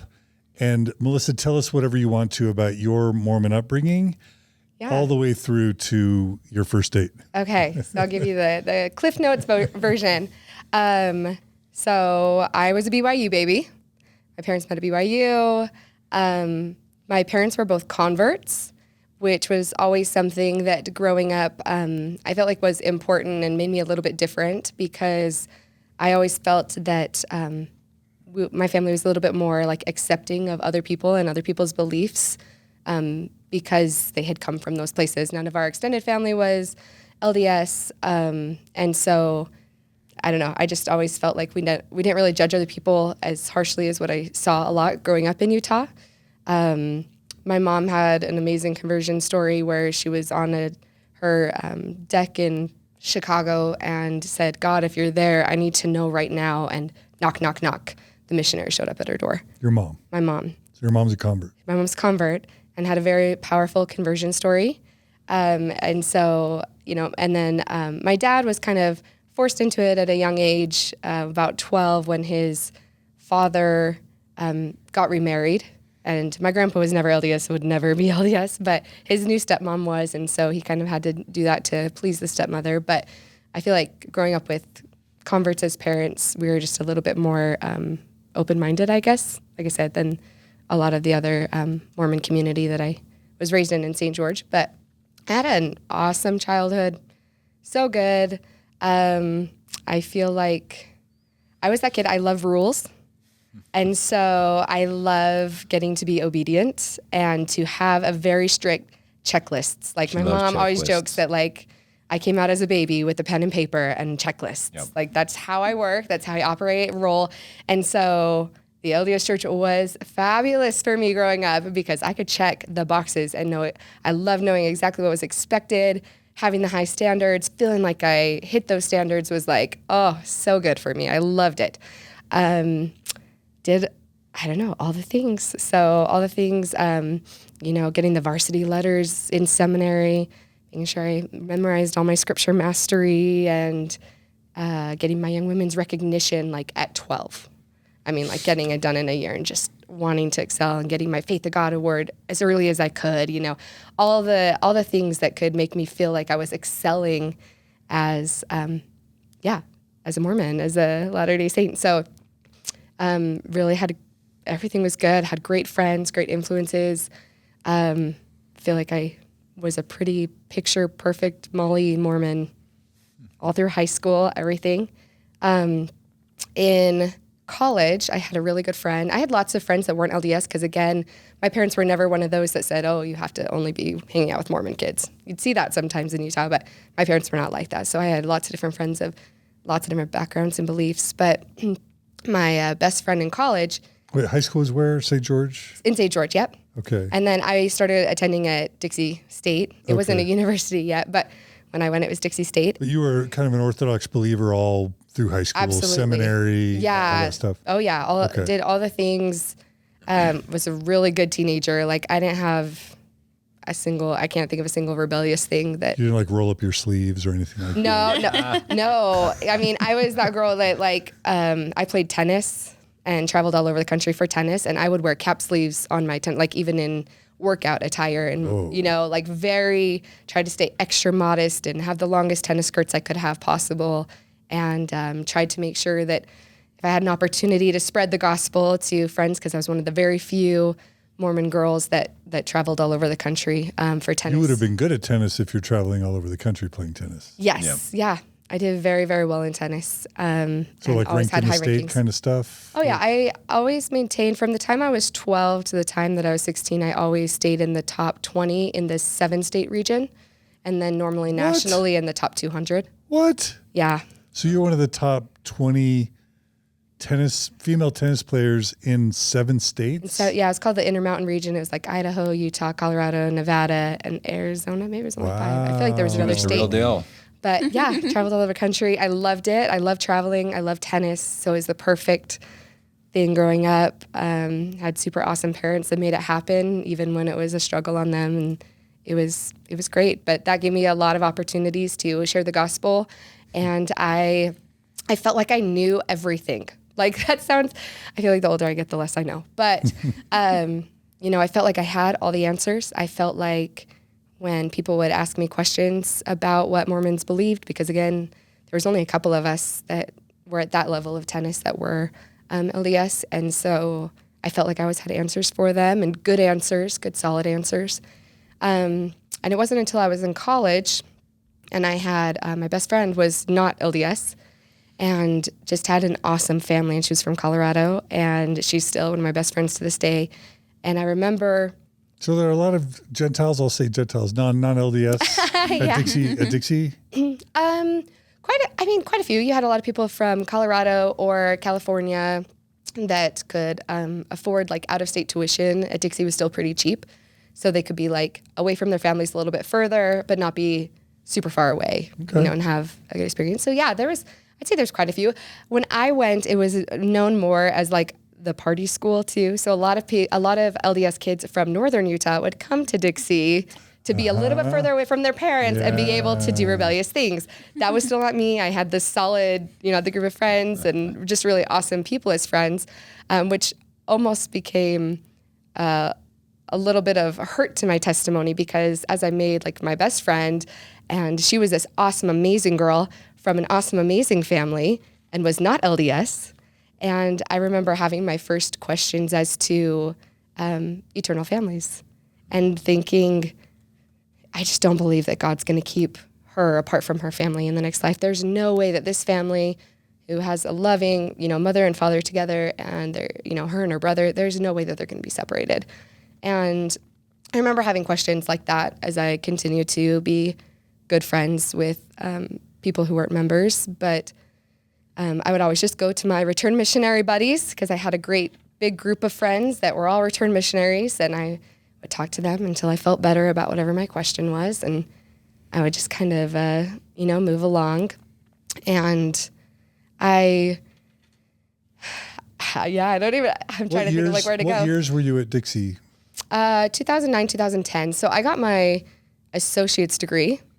And did you play on the tennis team at Dixie? So I got a full ride academic, and I was a little bit nervous about playing tennis because I knew that I wanted to keep up my GPA really well. And so I chose my academic scholarship over the tennis scholarship they gave me. So I had the two options, and I said, you know what, I really want to focus on academics. I'd been a little bit burnt out from playing at such a high level for so many years from such a young age. And I was like, awesome, if I don't have to depend on tennis for college, I'll do that. I'll work and kind of go that route. So I had got my associates and I was all set up to go to the BYU accounting program in the fall, but I graduated in December and I was working for In-N-Out Burger at the time. And not an official sponsor of MormonStories. No, but I wish do it love was. them. Yeah, exactly. But I do love them so much. But I was working for In-N-Out at the time, and they said, hey, would you go into management? Would you be interested in that? We think you'd be great in management. And then just for the time being until you get into your program, and then you can just step down and be like a part-time manager while you're at BYU. And I was like, that sounds amazing. It sounds perfect. Yes. And I became a manager and I just fell in love with it and ended up moving to Northern Utah like the plan was. But when it was time to go to BYU, I decided that instead I wanted to continue working. They were paying me as much as my friends that were graduating BYU, what their jobs were paying, and I was already making that at 20. And so I was like, you know what, let's go this route, because I knew that I always wanted to be a stay-at-home mom. And so I thought, if I buy some properties, have investment properties and stuff, I can stay at home with my kids later rather than putting a career on the shelf. I'll have these investments on the shelf. And then I can stay home and have, an income that way. And so it was all planned, for being able to be a stay-at-home mom pretty much from the beginning. But I'm already regretting that we have to cut your interview short. I know. I'm trying to give it. I'm trying to give I it want to quickly. give you 4 hours. I know. I know. I'm trying I'm to not give it rushing you. quickly. That's not me rushing you. That's just me saying I can tell there's a lot to talk about. I would love. I mean, seriously, anytime I would love to come back come back, because okay. I am trying to give the shorter version. Yeah, you're being really good. Thanks. But yeah, so I moved to Northern Utah and was working there, and definitely had experiences in Northern Utah as a single girl that had me questioning my faith back and forth, on and off. Had different experiences where, I would make a mistake and have to go talk to the bishop. And dating experiences, yeah. Like I said, I didn't have very typical rebellions in all through high school or anything like that, but I did like dating and I did like boys and I liked to kiss them. So that would start getting into problems there, things, but I would see the way that bishops were handling those situations, and I would be, punished or not be able to take the sacrament, and the boy that it happened with would have no consequence at all. And I remember, I'm making good money at this time. I was the only kid in BYU housing that had a career and was working full time. And I remember feeling bad about not having paid tithing for a little bit. And I thought, I'm going to redevote myself to paying tithing. And I went in and had an interview with the bishop. And I said, just so you know, I want my temple recommend, and I am devoted to starting to pay tithing from right now. And I just want to say that out loud so it's an outward commitment and I can show you. And he said, well, you can either back pay 6 months of tithing and I can give it to you now, or you can pay for 6 months and I can give it to you later. And I remember that was one of the first things that I thought, so you're saying I can write you a check for my temple recommend? That just didn't feel right. I was so sincere of heart for wanting to be the best I could. And I felt like here I am going in sincerely saying, this is something I'm struggling with. I want to move forward. And I really thought that I would be given grace or an opportunity to just improve and he could see. But it felt really, really like a checklist. And it felt like I could buy myself one. And so, I did it. Again, I love lists. I love a challenge. So I paid my tithing for 6 months. Got my temple recommend, and I remember not using it after that because I felt like I had earned it, and so now I was good enough, and I could, that was all. But I remember specifically that time not using it because I had earned the prize, I guess you could say. I was now worthy enough, and that was the part that mattered to me.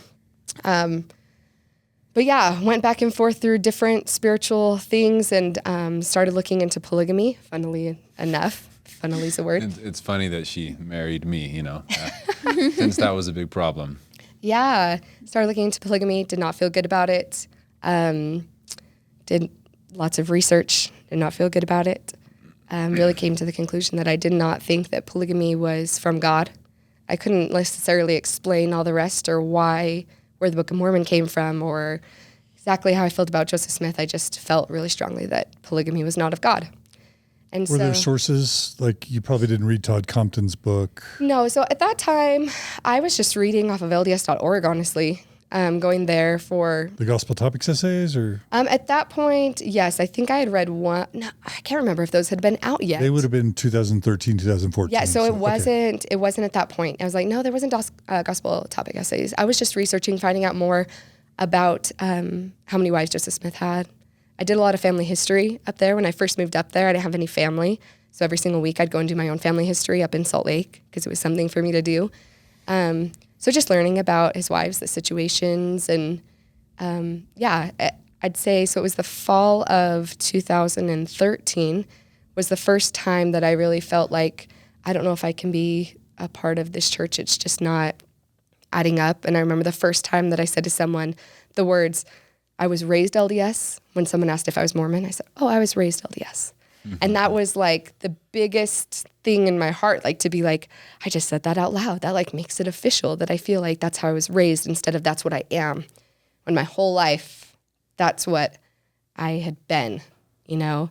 And that was, I don't know, an interesting thing. And so in your mind, by 2013, you kind of didn't believe the church was true anymore. Yes. And I don't know how much detail to go into.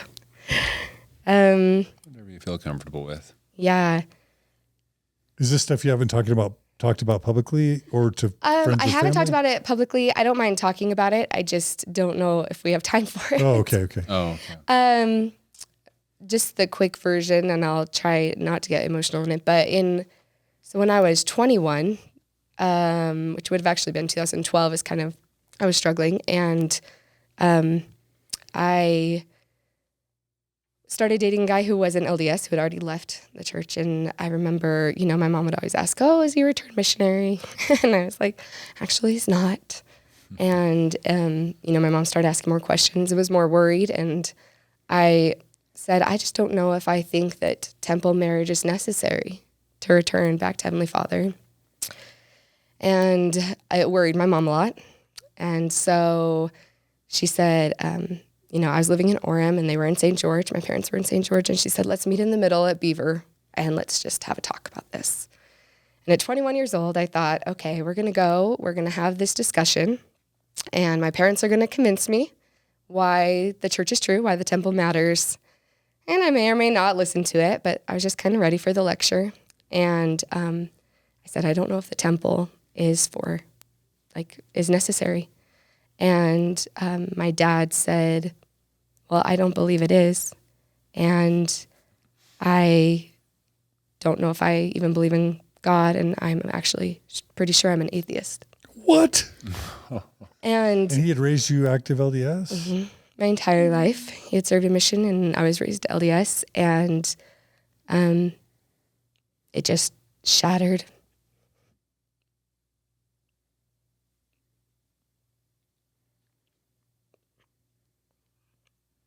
Shattered my mom. Did she not know? Or did he had never told her?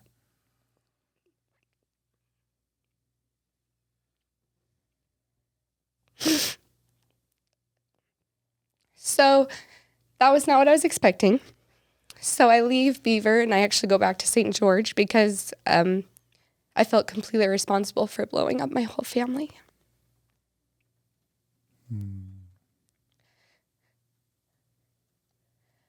So I end up having to go back up to back home eventually. I felt like I had blown up my parents' marriage because for anybody who's been LDS, having a spouse leave is a very big deal, especially to come out as saying that not only do you leave the church, but that you're an atheist. So I kept going. And at that point, I almost doubled down in not wanting to believe because I didn't want what I had just done to them, to their marriage, to my whole family, to be in vain. So I felt like I needed to make sure that I didn't believe right. So I had lived up there for another year. Finally, officially said more than just, I don't know if the temple's a thing. finally been able to say that I had been raised LDS. And my brother was going to be leaving on a mission in 2014, and my mom was in a really dark place, and my parents' marriage was falling apart over that whole year. So before that disclosure from your dad, your perception was that your parents actually had a healthy, good relationship. Absolutely. So when you say you were worried that you blew your family up, that's because after that meeting, your parents... I knew I had blown my family up. And I know now, after a lot of time and a lot of healing and some therapy, that it wasn't my fault, that I was the detonator, and it was already there, ready to blow. At some point, my dad was going to come out with that and say that, and it would have happened. But at that time, at 21 years old, I knew it was my fault. And that was a really heavy burden for a long time. Because the pain didn't end for a very long time for my family. Because now my one brother was just about to leave on a mission, and he left, but it was this weird, my dad feeling like he continued to have to fake it, my mom falling apart, knowing that her husband just gave up their entire eternity, and having to know that my younger siblings were caught in that household dealing with all of those things at the same time. So in 2014, early 2014, I was living still in northern Utah, working in and out, and I just felt like I needed to move back and be there for my family, for my baby sister, and before I have two younger brothers and then a baby sister. I still call her the baby. She's not baby anymore. But, and my one brother was on a mission. The other one was about to leave. And so I knew my little sister was going to be in what I felt like was this mess that I created. And I felt strongly that I needed to move back to St. George. And I didn't want to. I just felt like it was what I needed to do. And so I just cried and cried to my managers up here. I was like, I don't know why. I have to move back. And so I moved back to St. George. Because you're like a regional trainer over many in and outs. So at the time up here, I was an assistant manager. Okay. I became a regional trainer later. Okay, so you're assistant manager of an entire store. Yes. That's a big deal. Yes, and I was doing very well in the position. I knew that I would have been the next person to be promoted to have a store. I was very, very close to being able to get that position. And when I left, I had to be demoted as well a level to go back to St. George because they already had an assistant. And I remember telling my other friends, I said, whoever takes my spot at this store, I guarantee will get the next store. They'll be the next store manager. And that's what happened. That was where they put you when they were preparing you for that next level. So instead of moving further in my career, I took a step back. And I remember when I was moving, so I took great pride in living in Utah Valley for 3 years without getting engaged. Took great pride in that because I thought all these people were crazy. Surely a record. You set a record. Yeah. So yeah, really though. And I thought these people are crazy. They find someone and they date for a couple weeks and then they get engaged and then they get married a couple months later. And that is absolute craziness. And are you smirking yet? Yeah. I know where this is going. You know where this is going, right? So absolutely crazy. And I think part of my tears going to St. George was the reality of I had dated a lot in St. George, and I felt like I had dated every person or their brother or their cousin. There were times I literally went on a date and we'd go back to his house to watch a movie and his cousin that I had dated before would be there. Like really, when you're raised there, it's just a small town. And I was like, well, if I move back to St. George, I'm going to die an old maid, and I'm okay with that. I just have to accept it as what it is. Just move on with life, and that's just fine. And so I moved to St. George, and again, still, I would consider myself, I wouldn't have said that I was LDS. You know, I was raised LDS. That was the best way for me to say it in denial. And I don't know, I just felt like there was a lot of stuff going on. And my first weekend there, I just felt like I didn't know what else to do besides going back to a singles ward. You know, there's such a huge community in a singles ward. And I was like, you know, I just feel like I need to go to church tomorrow. And I still remember being like, I don't know why I feel this way, but I need to go to church. And so I looked on the handy dandy app, found out which ward I was supposed to be in, and I went in at the time it told me, in the building it told me, and everything, and I sat in the back, and as soon as I don't think we've mentioned that we had previously met before this. Oh, you're right. So maybe Do you want me to start with that story? that's important to just briefly mention that. Okay. So Sam and I had originally met because this friend that he had stayed up talking late to, she was a friend of mine, like we had the same connections. So he showed up to my 18th birthday party. This was just not too long after I had moved out of he just moved the out. FLDS community, yeah. And we became lunch buddies, and we went... You and Sam. So we had met. What's funny is there were tons of people at this party, and somehow my mom took a picture of the two of us. She was like, oh, this is going to be your new lunch buddy. Click. So we had this picture from the very first night we met when we were 18, and he had just left. And did you think he was cute? Yeah, he was cute, but we went on 2 lunch dates, and we never spoke again. Like I said, I was awkward with girls. So at that point, you have to understand, I had a missionary. No, you weren't awkward. I just remember you kept paying for the lunches, and I thought we were going to be lunch buddies. And then you paid for them, and it felt more like a date than what I was wanting at that time because I had a missionary. I didn't think women had money. I'm just kidding. No. Can't say something like that. I'm just joking. You're going to get everybody in trouble. Polygamy jokes. Just a joke. Anyway, and so we had gone on those 2 dates, and then we never spoke again for the 5 years. Okay. Had you known his background when you went on those dates? Yeah, so he was very open with it. So when we went on these lunch dates, he had told me his story, and so I knew he had a super thick, heavy hick accent. And that was another thing too. I mean, he wasn't interested in education, which I was super into. He had a super hick accent, and we just were not going on the same paths in life at the time, honestly. And he was getting ready. He was going to be going on a mission. I had a missionary. I was fun having a lunch buddy, but when he started paying, I was like, no, let's not. I don't think we should date. I don't think I even said that. I think I just ghosted you, honestly. I don't remember. But we had... I don't remember exactly either, but I know that it abruptly ended, and if I remember correctly, it was Melissa that stopped returning my texts. So it probably was. Did you think she was cute? Did you like her? I did, yeah. Yeah. Okay. Yeah, but I mean, I was, like she says, I was preparing for a mission, so I wasn't expecting anything long-term anyway, so... Okay. Yeah, it just faded away. I hadn't said anything, like I said, for 5 years at this point. So I go where I'm supposed to go. I sit in the back pew waiting for sacrament meeting to start. And when I grab the program, it says I'm in the wrong ward.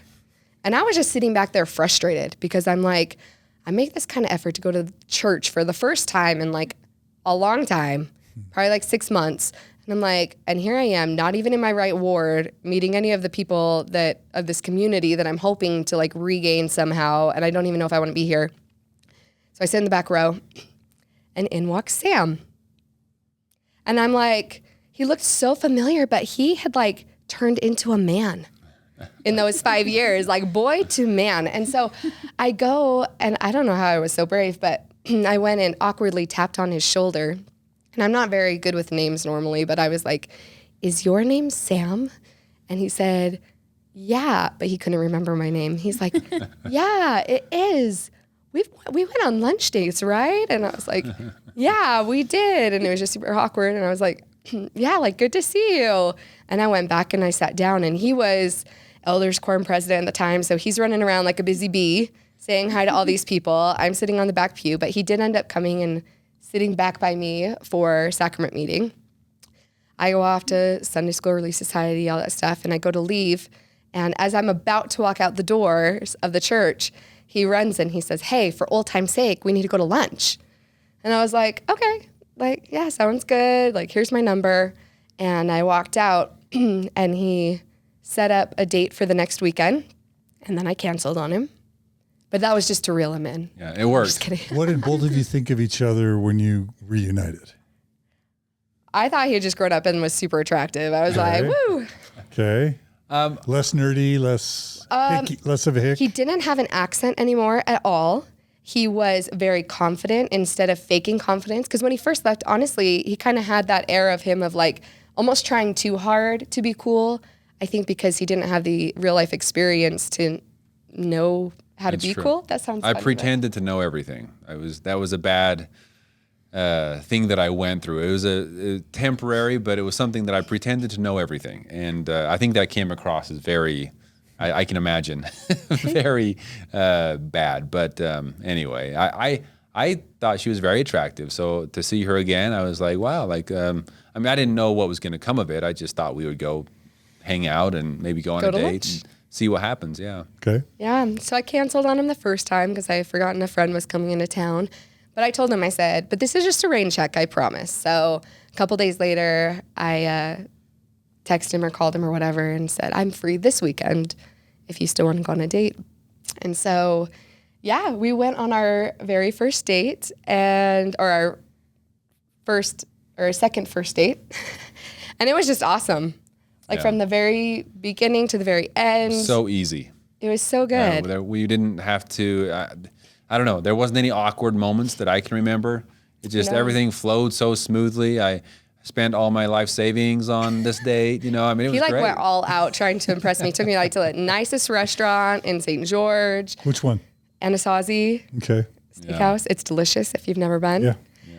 So he's like, takes me to this expensive restaurant. And then it was one of those where we didn't want the night to end. So then he's like, okay, let's go bowling. He's like, oh, now do you want frozen yogurt? Yeah, I want frozen yogurt.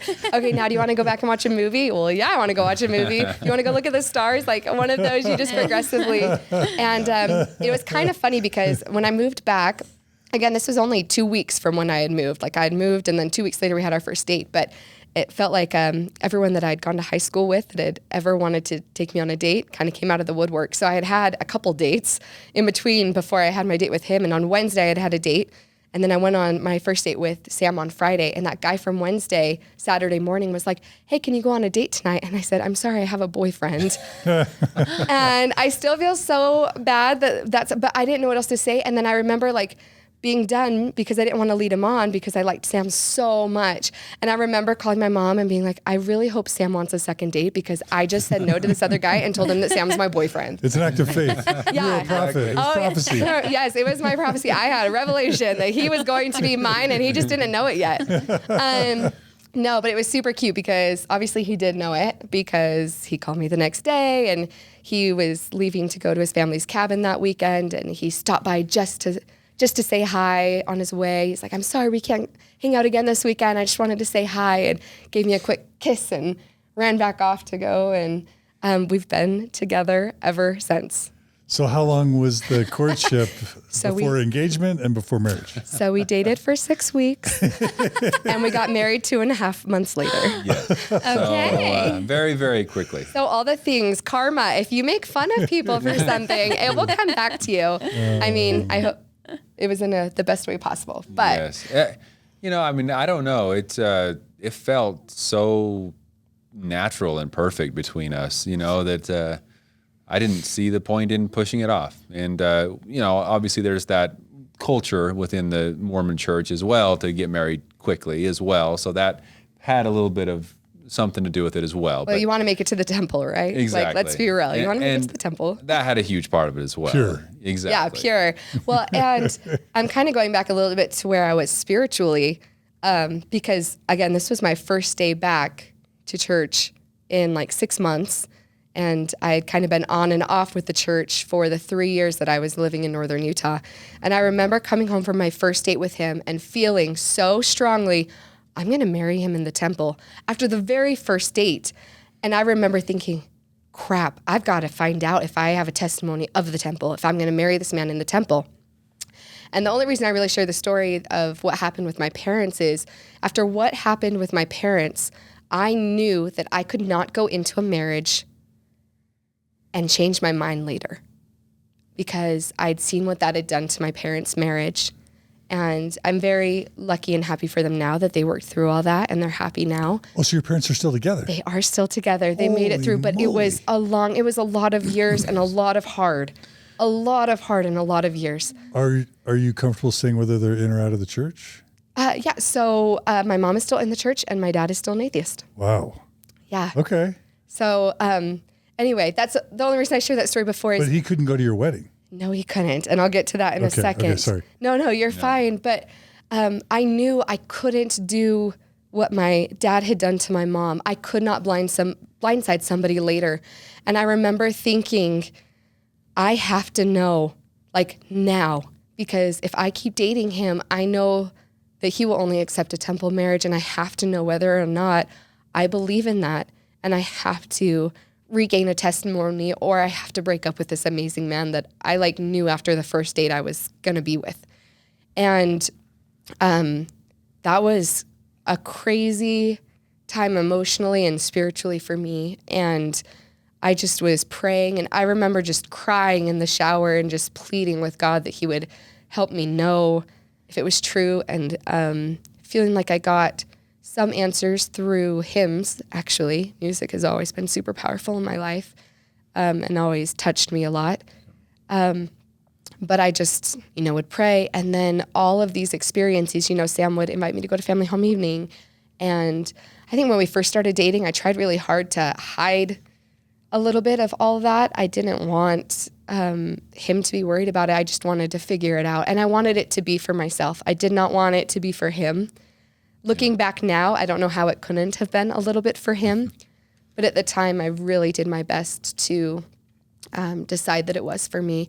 And I was feeling all of the things that made me feel what I believed at that time to be the Spirit, right? You feel that sense of love. I remember I'd always questioned why a priesthood blessing was important. Like, what is, and what that means.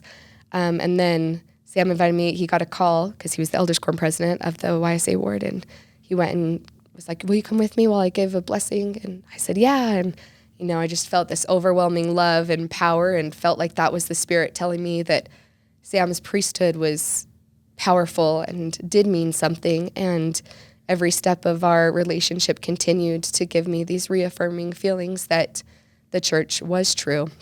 And so I guess if you're a believer, that's the Holy Ghost. If you're not a believer, that's called motivated reasoning. Absolutely. Which is where your emotion is in control, and your logic and your reason serves as a way to justify what you're feeling.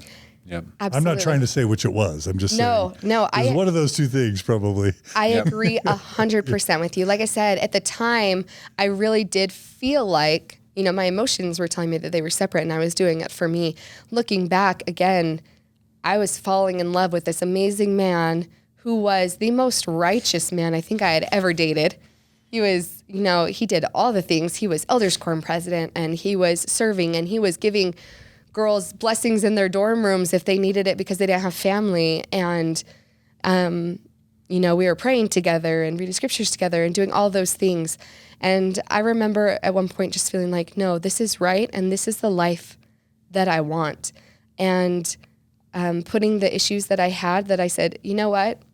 Here's my life with Sam in the church, and I could see it, and it looked beautiful, and it looked amazing. And I thought, here's my issues, and is it worth blowing this up for these couple things? And I put them on the shelf, and I said, no, that's what I want. And I remember making the conscious decision in my mind that no matter what else came on that shelf, no matter what else maybe cracked it, even if it broke, I swore to myself that I was willing to live out the rest of my life being a faithful Mormon. That was in my head. I was like, I will not have what my parents had. I will stay true. And I mean, the family that had taken him in and become his family, all sorts of people told me, he's going to be an apostle someday. That he's going to be a stake president, that he's going to be this. And that is truly what I felt like I signed up for. I signed up for being not just righteous and not just being a Mormon, but going back to my roots, which again had its comfort level for me, to be honest, because not believing and being a young adult in northern Utah and trying to navigate life without the church was hard, especially without family support. It was really, really hard, and it was really, really trying. And the church was very comfortable, and I knew what was expected of me, and I knew that I could be dang good at it. I could be a good Mormon, and I could do that really, really well. And I could be a good wife and do the things that I needed to because those expectations were really clear for me. And I felt like that was something that I could do. So in some sense, the LDS Church and Orthodox Mormonism filled a vacuum in both of your lives. Absolutely. It did. Yeah. It did. And then on top of it, as you know, if you had asked me when I first moved, if it was anything spiritual, the feelings of me needing to move to Southern Utah, I would have been like, no. But as hindsight, it all felt very clear. Oh, out of nowhere, I felt the need to move to St. George. Excuse me. I felt the need to move to St. George. My very first weekend, I feel the need to go to church. I go to the wrong church and I meet Sam. Like, talk about fate, talk about the Holy Ghost guiding me to what I was supposed to be doing and the way that I was supposed to be living. And I was being blessed for following it and doing what I was supposed to. I felt like it was a direct correlation and a direct guidance. Yeah. So reaffirmed it. that helped her to easily accept the church again because she felt that was inspiration. Wow. Yeah. So we've got about an hour before we have to leave to get you to the airport an hour early. So I here's what I want to do. What I want to do is just sort of like ask you, okay, so you got married. How many kids did you have? Now let's talk about how you got to where you are now. But I also want you guys to make sure you can share whatever you want. So were you going to talk about your temple marriage and your dad? Yeah, I can touch a little bit on us getting married and kind of the first years of our marriage. Did you ever let him know about all your doubts when you got married or before you got married? And that you were putting them on the shelf, or did you just feel like... Yes, you knew that I had struggled before, and he would answer questions for me that I had as I was continuing to kind of go through that process a little bit. I think looking back, I may have underplayed it a little bit out of fear. Yeah. I don't know. Would you say that's true? Maybe a little bit. I tried to be honest. I mean, we were very open with each other, but... And to me, it wasn't the problem. It was just, I had been a missionary and I was okay helping answer more questions, right? I mean, it didn't seem like that big of a deal to me. She seemed like she was all in at that point, and at that point in time, that was very important for me to have someone that I could marry in the temple, and so it wasn't a big deal that she had some questions. I felt that was okay. Okay. And we always had a lot of open communication about everything right from the beginning of our relationship. Yeah. And so, like I said, I think I definitely asked you a lot of questions and let you know some of the questions, maybe the gravity of where they had taken me before I had downplayed, but he definitely knew that it had happened and that, I hadn't really gone to church, off and on, and that was a thing. But I think I reiterated very strongly that I was all in at that moment. Yeah. Yeah. Okay. So, I guess we don't have to get into all the details. We did go on to get married in the temple. Was it hard for you? I guess your parents weren't there. My family that took me in, my adopted family was there. And so they supported me through my mission. They supported me when I got back, encouraged me to get the education that I wanted, and then, of course, supported us preparing for the temple, and were there in the temple with us during that experience. Yeah. But my biological family, of course, they had no part in that. Had you changed your name by the time you got married in the temple? Yes. Do you want to tell that story really quick? Because I think it's kind of complicated but powerful. But it is a little bit complicated, but really, so I move out away from my family. I'm no longer allowed to be a part of their lives. So the family that took us in supported us through my brother and our missions, and they were the ones that were sending us weekly emails and letters on our missions, and sending us the goodie baskets and everything like the other families. They were our family, doing everything just like any other family would for their son or daughter. So they, even more so throughout the mission experience, became our family. And so when we returned from our mission, they picked us up from the airport and brought us back to their home, where they had a room for us. And we were 100% a part of the family. And So it was just one of those things where I felt perfectly comfortable. I felt like I was one of them. And Mom Wyson came to us at one point, and she just was expressing her love for us and how much she felt that we were very much a part of the family. And she didn't think of us any different than the rest of her own children. And she asked us if we she didn't want us to ever feel excluded or left out. And so she said that if you guys want to, and if you feel comfortable, we would love to offer our last name to you, just so that you feel like you are 100% a part of the family. And so that's kind of where that came from. And both my brother and I thought about it for quite some time, and it was just, I don't know. To me, it felt like they had become my family, and so it seemed like that would be the okay thing to do. And on the one hand, I know how important they were to you and how tender your feelings are for them and how much they loved you, and all that seems beautiful. But the idea of a grown adult changing their name and taking on the name of another family as an adult, that would never even occur to me. And then there's the idea of like how that would be received by your actual family, even though they had cut you off. I guess that didn't matter. Well, but anyway, like, is there anything about that conflict that you would want to say? Well, definitely. I mean, because now I have a lot of siblings. At that time, there weren't as many, but now there is becoming more and more of my siblings that have moved out. And I did leave my last name Zitting in my name as well. I didn't get rid of that. I'm very proud of my heritage, and I'm very interested in history and love my ancestors. There's nothing against that at all that I was trying to escape from. It was more out of love for this family that had done so much for me that I wanted to accept their invitation, accept and be a part of the family. And like, did they have legal reasons for why they would propose that? Not that I know of. Not that I know of. Legally, there wasn't. It wasn't like it was a legal adoption or anything like that. Just offering it. Yeah. And so, but I guess they just really wanted you to be part of their family in every way. Yes. Yep. Exactly. Yes. Okay. It's all out of love. That's exactly what it was. Okay. Obviously, it was very touching and difficult with my siblings that have moved out, and that was something that I'm still dealing with. That I mean, I can understand, and I've talked to them and told them, hey, this is not out of disrespect for you, our name. I don't feel any less a part of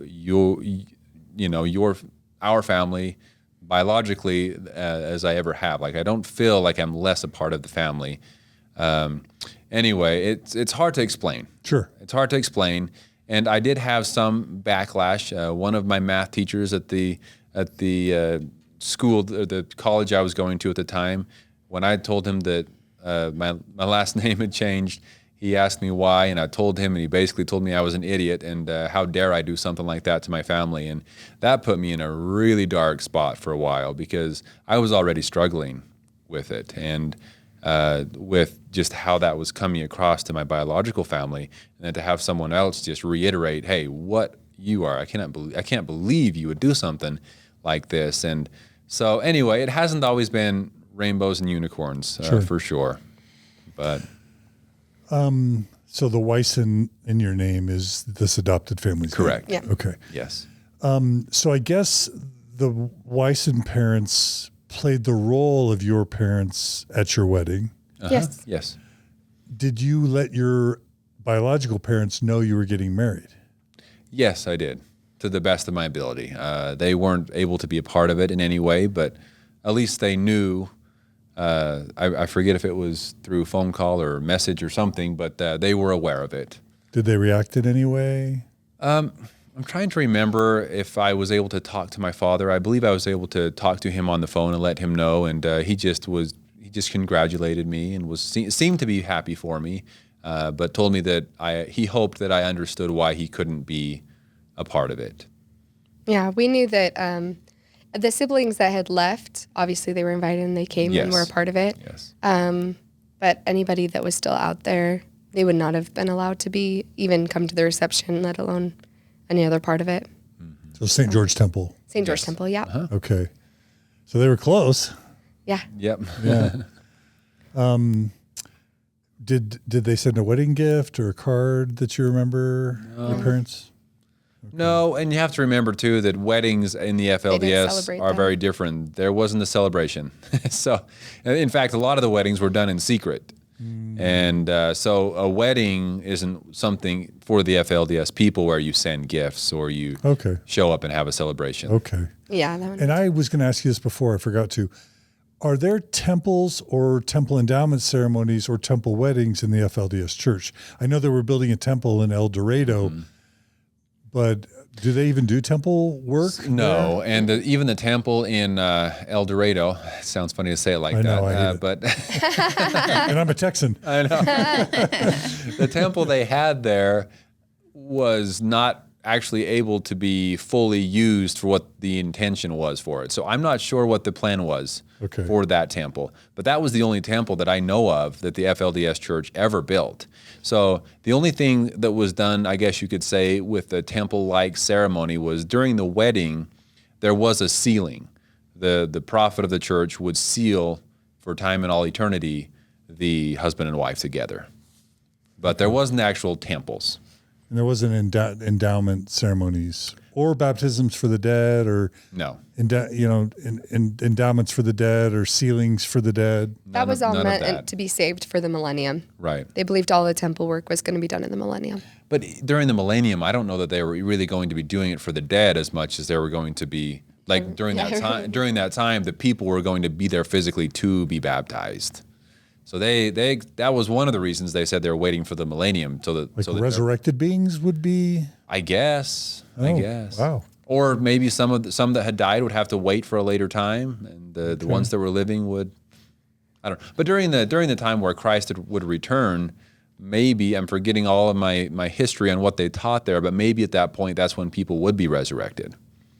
Okay. Maybe that's what they were referring to. Okay. Yeah, but definitely not the same temple stuff that was going on and that our normal temple. One area where the LDS church is weirder than the FLDS church. Sorry, that was a bad joke. Work for the dead is, for some people, is kind very interesting, very unique for sure. Unique. Definitely. More unique. Yeah.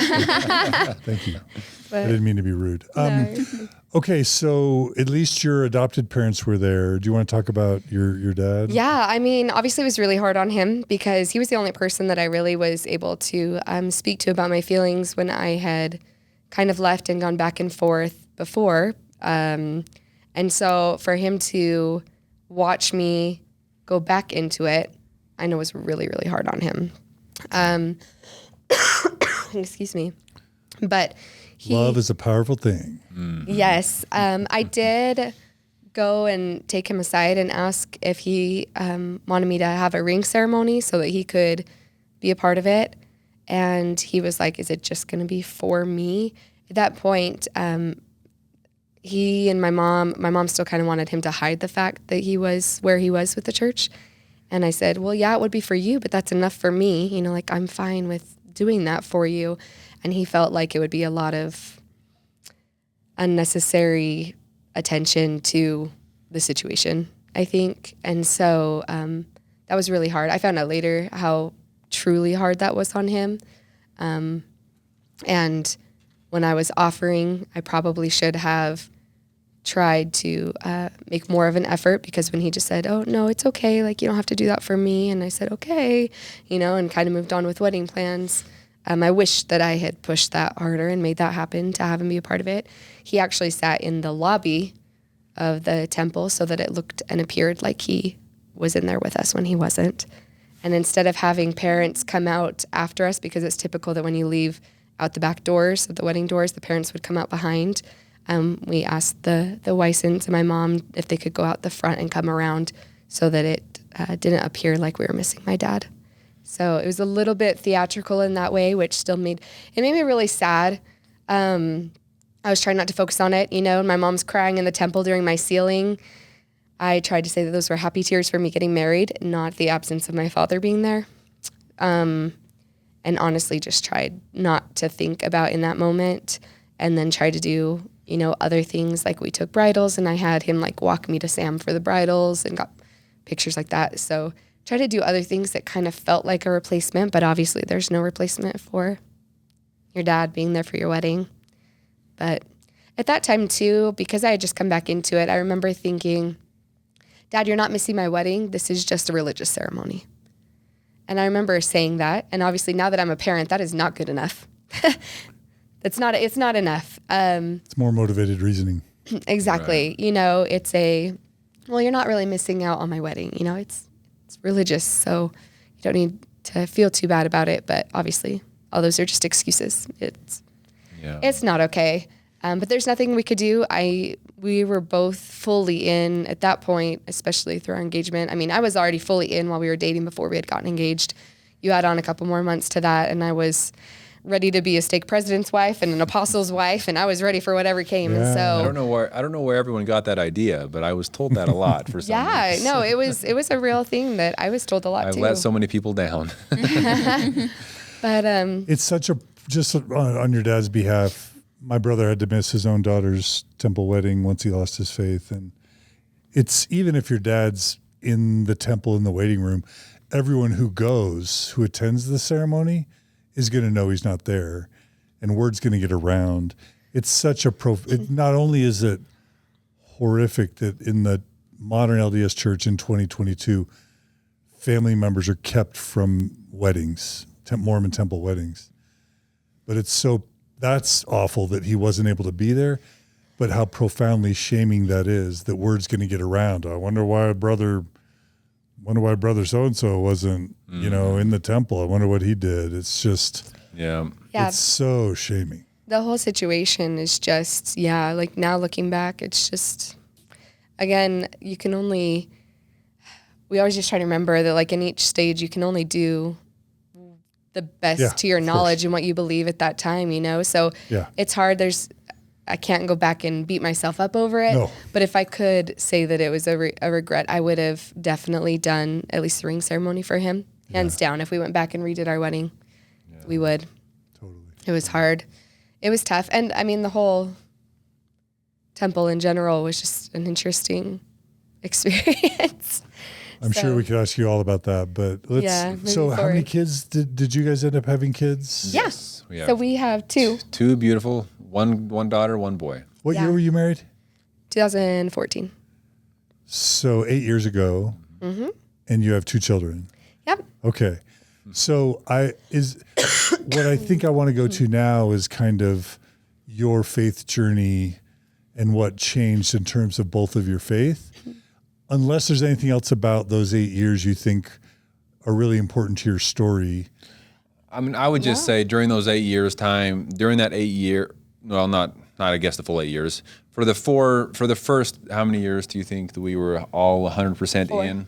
First 4 years, we were 1,000% in the church. I had high callings. She had callings in the church, and we just gave it our all. We were 100% dedicated. We never even got we didn't get to teach primary like that. You know how that's like always the first like baby step of like, oh, we're a newlywed, we're gonna get to teach together. And he went straight into elders quorum presidency again. I went into primary, being a primary chorister for almost those full 4 years.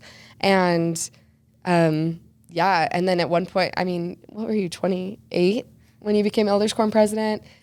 He was elders quorum president again, like the president this time instead of in the quorum or in the presidency. He went and did that. Like it was just all very. We did all the things all the time, and we were in it to win doing it well. In it to win it, exactly. Oh yeah, for sure. Until one day. So this is 4 years ago? Yes. Yes. 2018? So 2018, our story, our faith transition story, actually starts with me being asked to speak in state conference. So, and you're still in St. George at this point? Yep, we're in St. George, and I got asked to speak in state conference, and I was just. The original topic was something to do with Jesus Christ. The teachings of Jesus Christ. Yeah. And it actually got switched right at the end to be about the new ministering, switching over from ministering. But it was April of 2018, and as I was looking through, reading and preparing for this talk, Sam and I were on a drive back from Las Vegas, and I just looked at him and I said, babe, do you ever feel like the list that we have to return back to our Heavenly Father is a lot longer and a lot different than the list that Christ gives us? What? That was my question. That was the question. That was the question. And of course, as a return missionary, I have all the answers, right? So I gave some kind of answer. I forget exactly what it was, but then I paused and we discussed it and decided to go into a little bit more detail than we normally did about these type of conversations, because there were some thoughts that came up in my mind as well that I thought, you have a point here. I mean, I have my missionary answer, but there is a point to this. There is a lot more on this to-do list that we have today. Yeah, and it was the first time, obviously, I felt from the moment that we got married, I had married up, right? Like, he was super, super righteous. I was doing my best to keep up. And so anytime I had any questions, it was just go to him, ask him. And that was the first conversation when I was asking this question. I was expecting like that missionary answer back and just have it all tied and wrapped up with a bow. So you were like stewing in doubt at this point. Oh, no, not at all. She expected the answer to be resolved on that trip. On that trip. And never look back. Case closed. Let me go give my talk. Everything's going to be fine. No big deal. And he said, yeah. And have you also thought about this? And I was like, well, yeah, I've thought about that before. Have you thought about this? And I was kind of surprised that he had these other questions. And we just kind of kept going back and forth about some questions that we had. And I actually have written in my journal that I want to say it was right after my talk, just a couple weeks after my talk. And I wrote down that Sam told me that no matter what I believed regarding the church, he would still love me. And that was like I said, I wrote it in my journal. I don't write in my journal a lot, but I wrote that down because that gave me what I felt like was the freedom to be able to look into these hard questions that we had been talking about for a couple weeks, knowing that I didn't have to have that fear that was always instilled in me that what was going to happen to my parents was going to happen. What made you tell her that, Sam? Did you think she was going off a testimony cliff, or? It was hard to know at that point, but because that's not like, have you heard of Fanny Alger? That's not like, have you heard of the Book of Abraham? It's just like, oh. No, at this point we had one child. Yeah. We had our oldest child, and there had been some questions come up in my mind a little bit about, okay, now it's not all just about me. What do I want for my children? That's what's important now. How do I raise my children? So I'd had some questions myself. As Melissa mentioned, I started asking some questions as well. But as I thought about this, and as I thought about how she might think I come across, or because I've always been so dedicated in the church, I was just thinking she might think that if she changes her mind about anything in the religion that we belong to, that I will just walk away from her. And as I thought about that, that terrified me that she might have those thoughts. Especially given your background, right? Right. And so I just immediately thought, no, that's never going to happen. And I remember then going to her and saying, hey, just so you know, it doesn't matter to me what you believe or any changes you might have.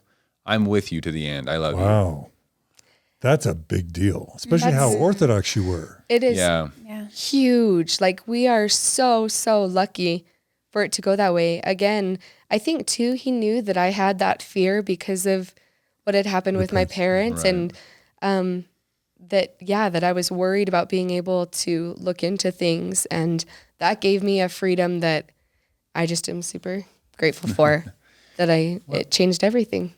And ever since, or it ruined everything, depending on who you ask. If you ask our parents or my mom and the Wysons, then yes, it ruined everything. Yeah, but I had as time had gone on, I had become more of a seeker of truth and more knowledge, right? And so for me to realize that, hey, just because she has some questions, and just because I have some questions, I want the answers to these questions now. Now I'm done just pretending I have all the answers. I actually want the answers. So, I was okay with her trying to find answers to some questions. And we didn't think for a single second at that point. Again, I was just reading through my journal last night before we came here.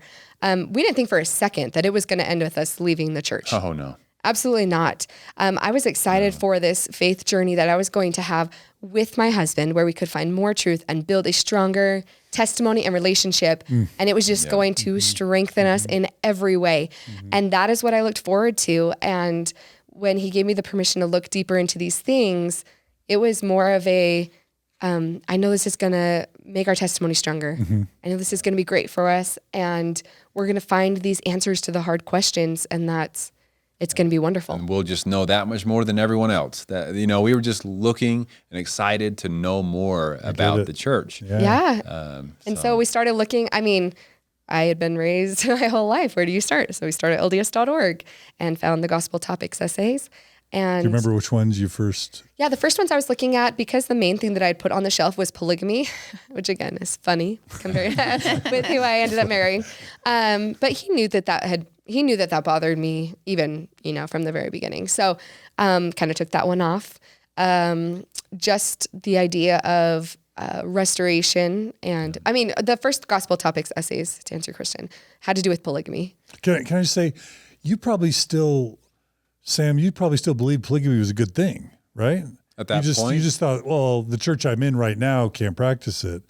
But you probably still had a testimony of polygamy. Yes. Well, because of the early teachings of the church, I believed that in the next life, that polygamy would be practiced once again. But just not in this life. He didn't want more wives. Right, not in this life. In the next life. At that point, I had served a mission and everything, so I was way past believing in polygamy on this earth once again. I thought I had understood why the church had put an end to it and all of that. But in the next life, I still believed it was going to be practiced and a good thing. Thing. So that was the first gospel topics essay. But of course, as soon as I saw that there was one, I was like, what are these other ones about? Oh, so you didn't go down a polygamy rabbit hole at first? So I had a very large rabbit hole that consisted of many burrows. So, I mean, I was reading so much. So I had our little baby girl and I was at home with her. I was able to stay home with her. And so I just went deep on I was reading hours and hours and hours and hours and hours a day. Sam would come home from long day at work and I would basically give him like the Cliff Notes versions and tell him, what were you reading? This is what I was reading. All LDS.org stuff. I had questions about polygamy. So then I was reading those articles and then I was looking up to see if Joseph Smith really did have, how many wives he had, how many were previously married. What'd you find out? That he had a lot of wives and that he was married to women that were already married. That was something I didn't know. Even with my previous learning a little bit and having a distaste for it, I was finding out, over 30 wives, probably at least 34, Joseph Smith married, and he married at least 11 women who were married to other men at the time. Some of them active, faithful Mormon men. Some of them 10 out of the 11. Yeah. Some of these active, faithful Mormon men on missions in a different country. And He'd send someone on a mission and then propose to their wife. Absolutely. Orson Hyde, he sent on a mission. So that's the kind of deep digging that I was doing where I'm like, okay, well, I've been told that, they had to marry the other people's wives because their husbands weren't members. So then I would research that and be like, that's just not true. Out of the 11, 10 of them had Mormon husbands. So there's only one that he was, quote unquote, saving that way. I was digging into that. And then along with polygamy, I'm finding more about the multiple first visions. I'm reading through all 5 of those, deciding how I feel about that. One that was strangely something that I looked into from the beginning. I don't even know why this was a huge thing in my mind, was temple garments. The origination of them, which is actually very hard to find. I found it and had confirmation because my brother was at BYU at the time, and I searched everywhere that I could to find a picture of, how it was restored, and finding out that Joseph Smith said that the original garment, that if it was changed in any way, it would be blasphemy. That was his wording. It would be blasphemy if they were changed in any way, that there were more symbols, that there was more symbolism to them and to everything that had to do with them. And I remember thinking, if they're changed as blasphemy, but now they are way changed, and what's kind of going on? And I called my brother who was at BYU and I said, I can only find limited information on this. Can you go to your religion professor and ask this question for me? And he did. He came back and said, what you found is true. I said, okay, awesome. Just wanted to have another church resource because. I want that citation. I've never seen that citation. Okay, I will have to look it up again. I'm just saying I want it. Yeah. That was the kind of deep diving. And it was just one thing after another. So it was this, then it was temple ceremonies and how those had changed. And I started, and reading into the old prophets and the things that Brigham Young said, and finding out that Spencer W. Kimball is saying what Brigham Young said doesn't matter anymore. Oh, that was the Adam God theory, probably. Yeah, and blood atonement and all of these things. And again, all of this I'm getting from LDS.org because early on, I wasn't looking anywhere else. I didn't want any anti-Mormon literature. I was going to point that out, though. We had been told don't look at that it's bad to look at anti-Mormon literature. So she was only looking on church websites, church doctrine, and that type of thing to find these answers. And unfortunately, what she and we found was not what we were hoping we would find when looking for it. And the Joseph Smith papers. And just lots of stuff like that. And I read so much of those documents, which can be a little intense. And it was just one thing after another. And I'd say, Sam and I always say that we always kept each other knowing what pages we were on, and we were always in the same book on our journey. But we definitely still had different pages as to what type of things broke our shelves and what things caused us to lose our faith over time. Yeah, it wasn't so much the things that she was finding or the doctrine, the problems with some of the doctrine and that was really my big concern. For me, it was more the overall picture of just how can this make sense?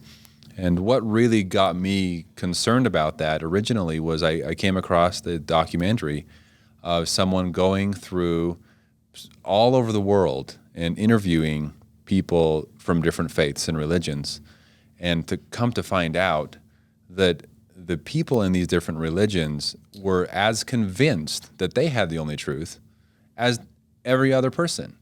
And so I thought back to my mother, and I'm like, she would literally give her life today for her truth because she is 1,000% convinced. So would so many faithful LDS members. So would hundreds of other people in hundreds of other religions. Some of these people that have converted from Christianity to Muslim to back and forth, all different ways, and all claiming to have received personal revelation and a confirmation. And they were all in tears, just sobbing because they had such a strong experience and were so convinced that what they had experienced was straight from God.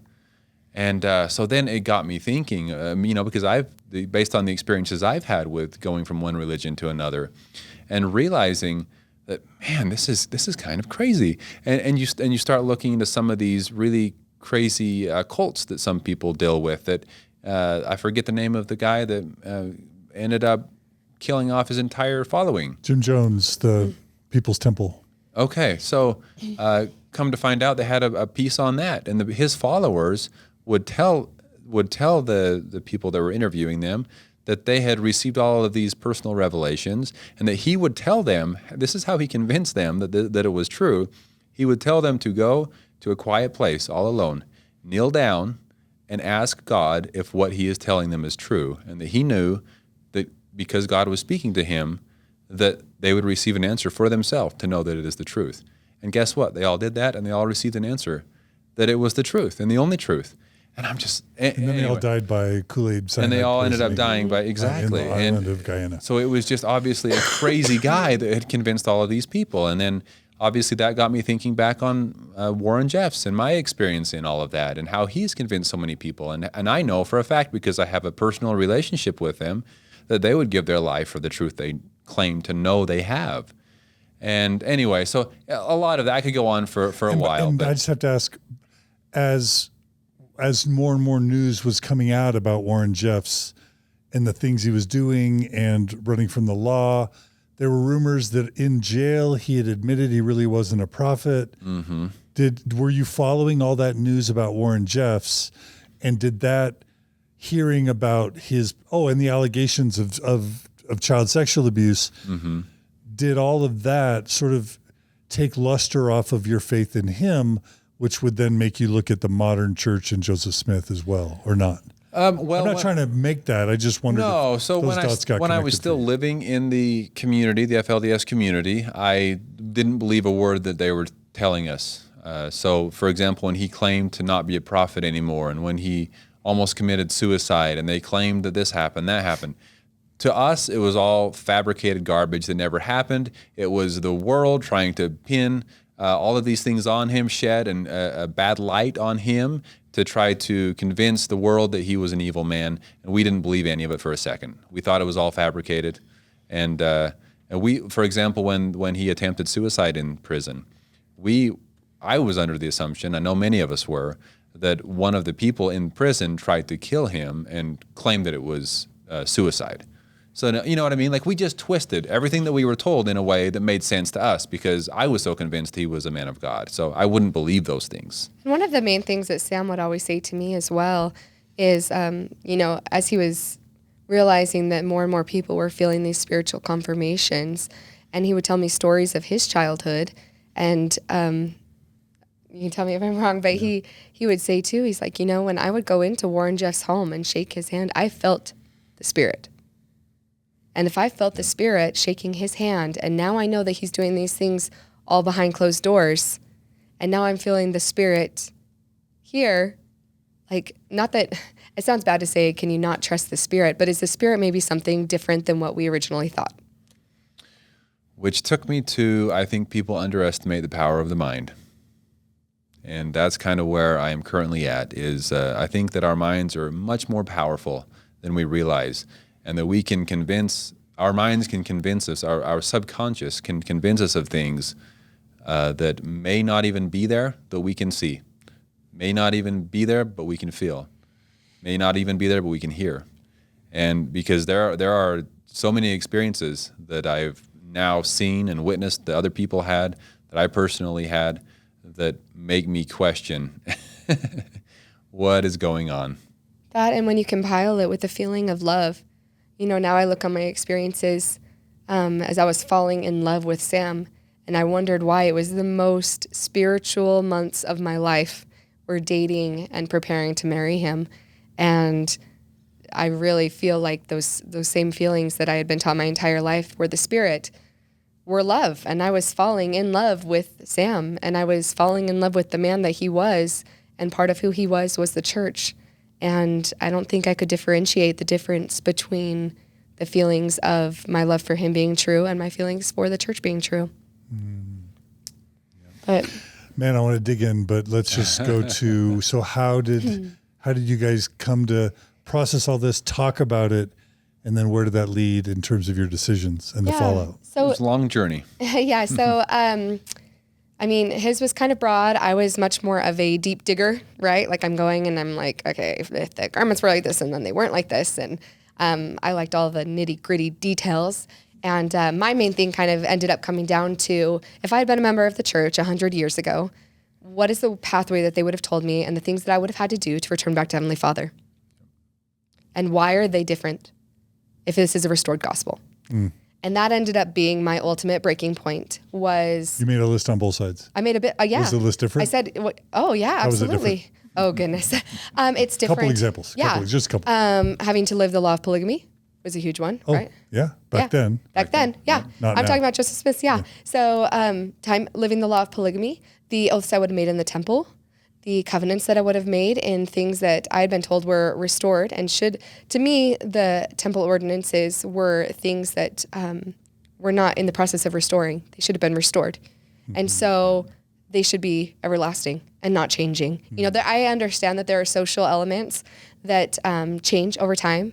And I think those things are good for society overall. It's good that the church continues to change, right? That they're not stuck in some of those ways. But there are some things that if they were restored that way, they shouldn't have changed, that, the role of women, the role with race, the roles with LGBTQ, like all of those type of things, and how they would get to heaven. And then I'm looking at my list now, and I see all these different things, and the temple ordinance is changing, and the garments changing, and scripture changing, and the prophets now basically throwing away things that the prophets said in the past instead of building upon them.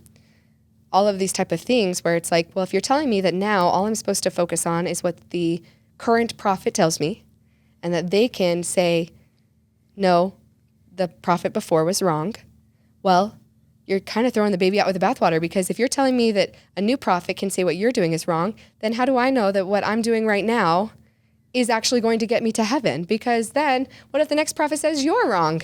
So then I did everything wrong because I'm following this prophet.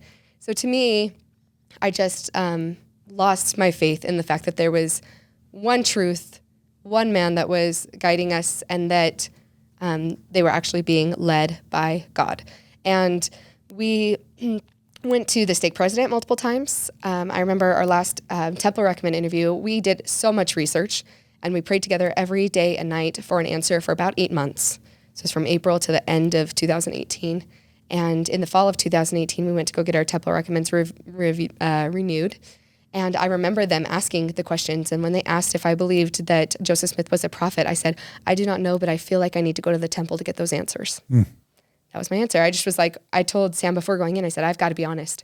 They said, do you believe, that the current prophet is a prophet? And I said, I don't know, but I feel like I need to go to the temple to get those answers. So they let me have my recommend because I wasn't committing any other sins, right? All of my things were faith questions. And we had an awesome stake president. And he had meetings with us trying to explain doctrinal things. We left and I said, I don't agree that there's basically no doctrine, that everything in the church is policies, and the only doctrine is that there's Heavenly Father and Jesus Christ. I was like, I don't buy that, because they say that there's doctrine. Like, you can see what the prophets have said are doctrine. But there were definitely things they tried to help us through. And I'd say, so I was the end of 2018, and we had our son in the spring of 2019.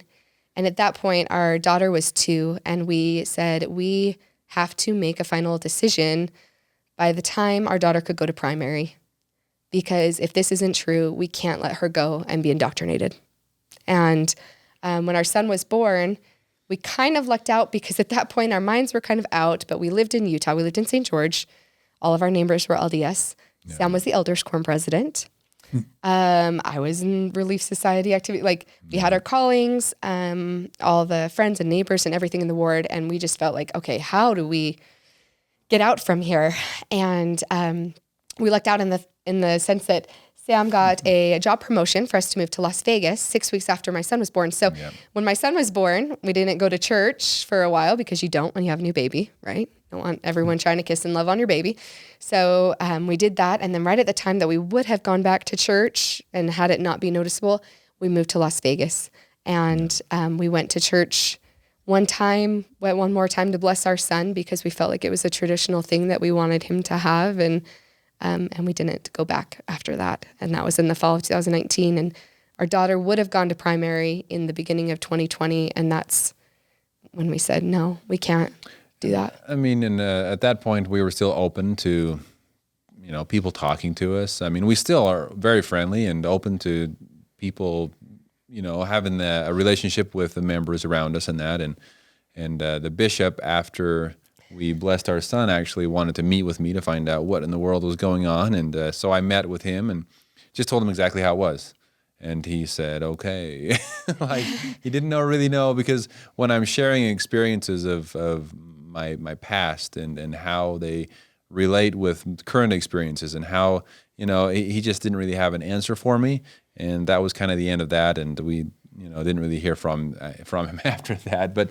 And then we moved across the valley, and I know that's that's the condensed version, if that's okay. But how did it feel, Sam, to lose your faith in the church after you had been through such a harrowing journey? Emotionally, what was that like for you to see her lose her faith, and for you to lose your faith after all you'd been through? Well, oh boy. And after the church had saved you from a very troubling time. Mm-hmm.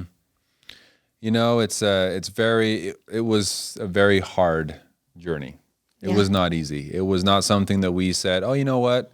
We want to party on Sundays, so we don't want to go to church anymore. That was not at all what it was. We started this by trying to prove a point that there's these questions we have. We're going to find the answers, and all will be well. But that, unfortunately, was not the way it turned out. And we we were very reluctant to try to look at anything but just church doctrine and the church websites, because that's all we wanted to look into for any research.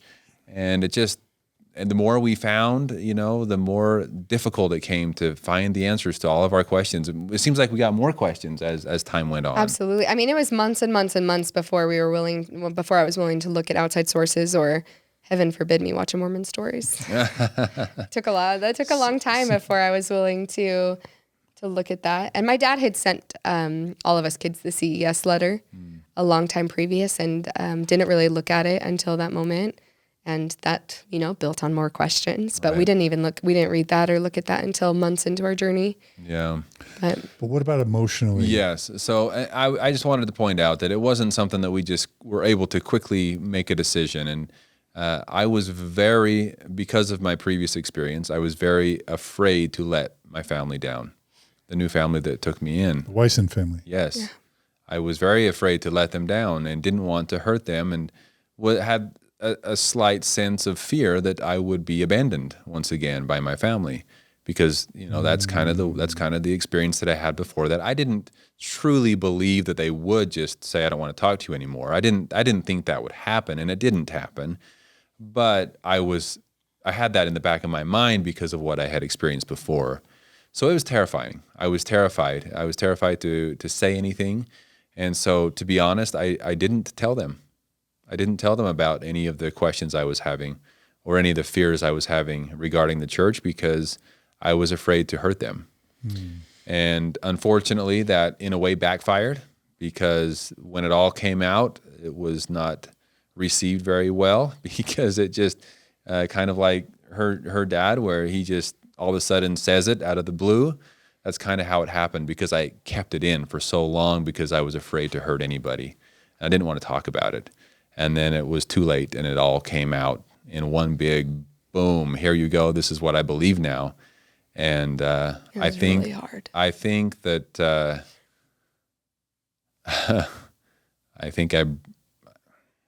don't know. I think I hurt a lot of people, and obviously seeing that hurt me. And even to this day, I don't know how to handle it. I don't know the best way to go about dealing with a change in belief. All I can do is be there for those that I love, and show my love towards them regardless of my belief and regardless of their belief, and hope that is reciprocated. So you said the Wysons didn't cut you off. No, not at all. So you still have a relationship with them. Has it changed or not changed, or do you want to talk about it? I don't think their love for me has changed. I think our relationship has changed a little bit, as you can imagine. Our relationship kind of started and has been based on the church.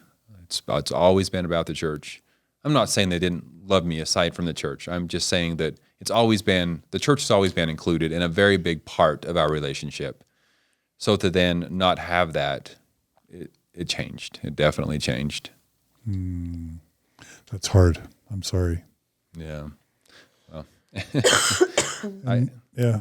Go ahead. No, I was going to say I still feel very loved, and it's not like they shun me in any way. I'm not trying to say it was the same experience I had with my biological family in any way. It's difficult, and it's difficult for them. It's difficult for me. A faith transition is just not easy for anyone involved. All I can hope is that anyone that goes through it to reach out to others and try to find, if you don't have a loved one in your home you can go through it with, at least reach out to a community of some kind, because you can't do this on your own. And Melissa, what was it like to tell your mom, and what was it like to tell your dad? So we told my dad a little bit earlier, I'd say, than anybody else. And the interesting dynamic in my family was the fear of being put into the same category as my dad, that we somehow left because of him, or that we now were atheist, which we were not. All of these expectations that if we left, it was because of him and for him or with him, or all these type of things, was a really tricky dynamic with my family. My brothers are both still in the church, and my mom's still in the church. And yeah, it was a tricky dynamic. It was heartbreaking for my mom to feel like she had lost another family member, right? So she had already lost my dad. They had mostly worked through it. It was still pretty tender. Yeah, it was really heartbreaking for her. And I felt like we tried to be as gentle as possible. I mean, there were a lot of things that slowly eased out of, like I would still wear my garments around her to try to make her feel comfortable. Just being very cautious to make sure we didn't ever bring up religion around her or any of our thoughts and feelings. And she's come a long way in accepting, and we've been able to have a lot of good conversations now. So I feel like our relationship's in a really, really good place now where we can be open and I can be honest with her about the things I feel and she can share how she feels and have a lot more mutual respect. But it definitely took a couple of years to be able to get to the point where it didn't just make her incredibly sad. And I think for both families, you never want to think that it's your child that is responsible. So I know that she blamed Sam a little bit. She was like, well, you were the priesthood holder. You were supposed to convince her that it was true. And the Wysons definitely blame me and think that it was because I started asking questions that I took away Sam from the church. And so I feel like that kind of is typical and happens, which is just fine because we know that we did it together. And, that's all we can do is be true to us and true to what we want for our family.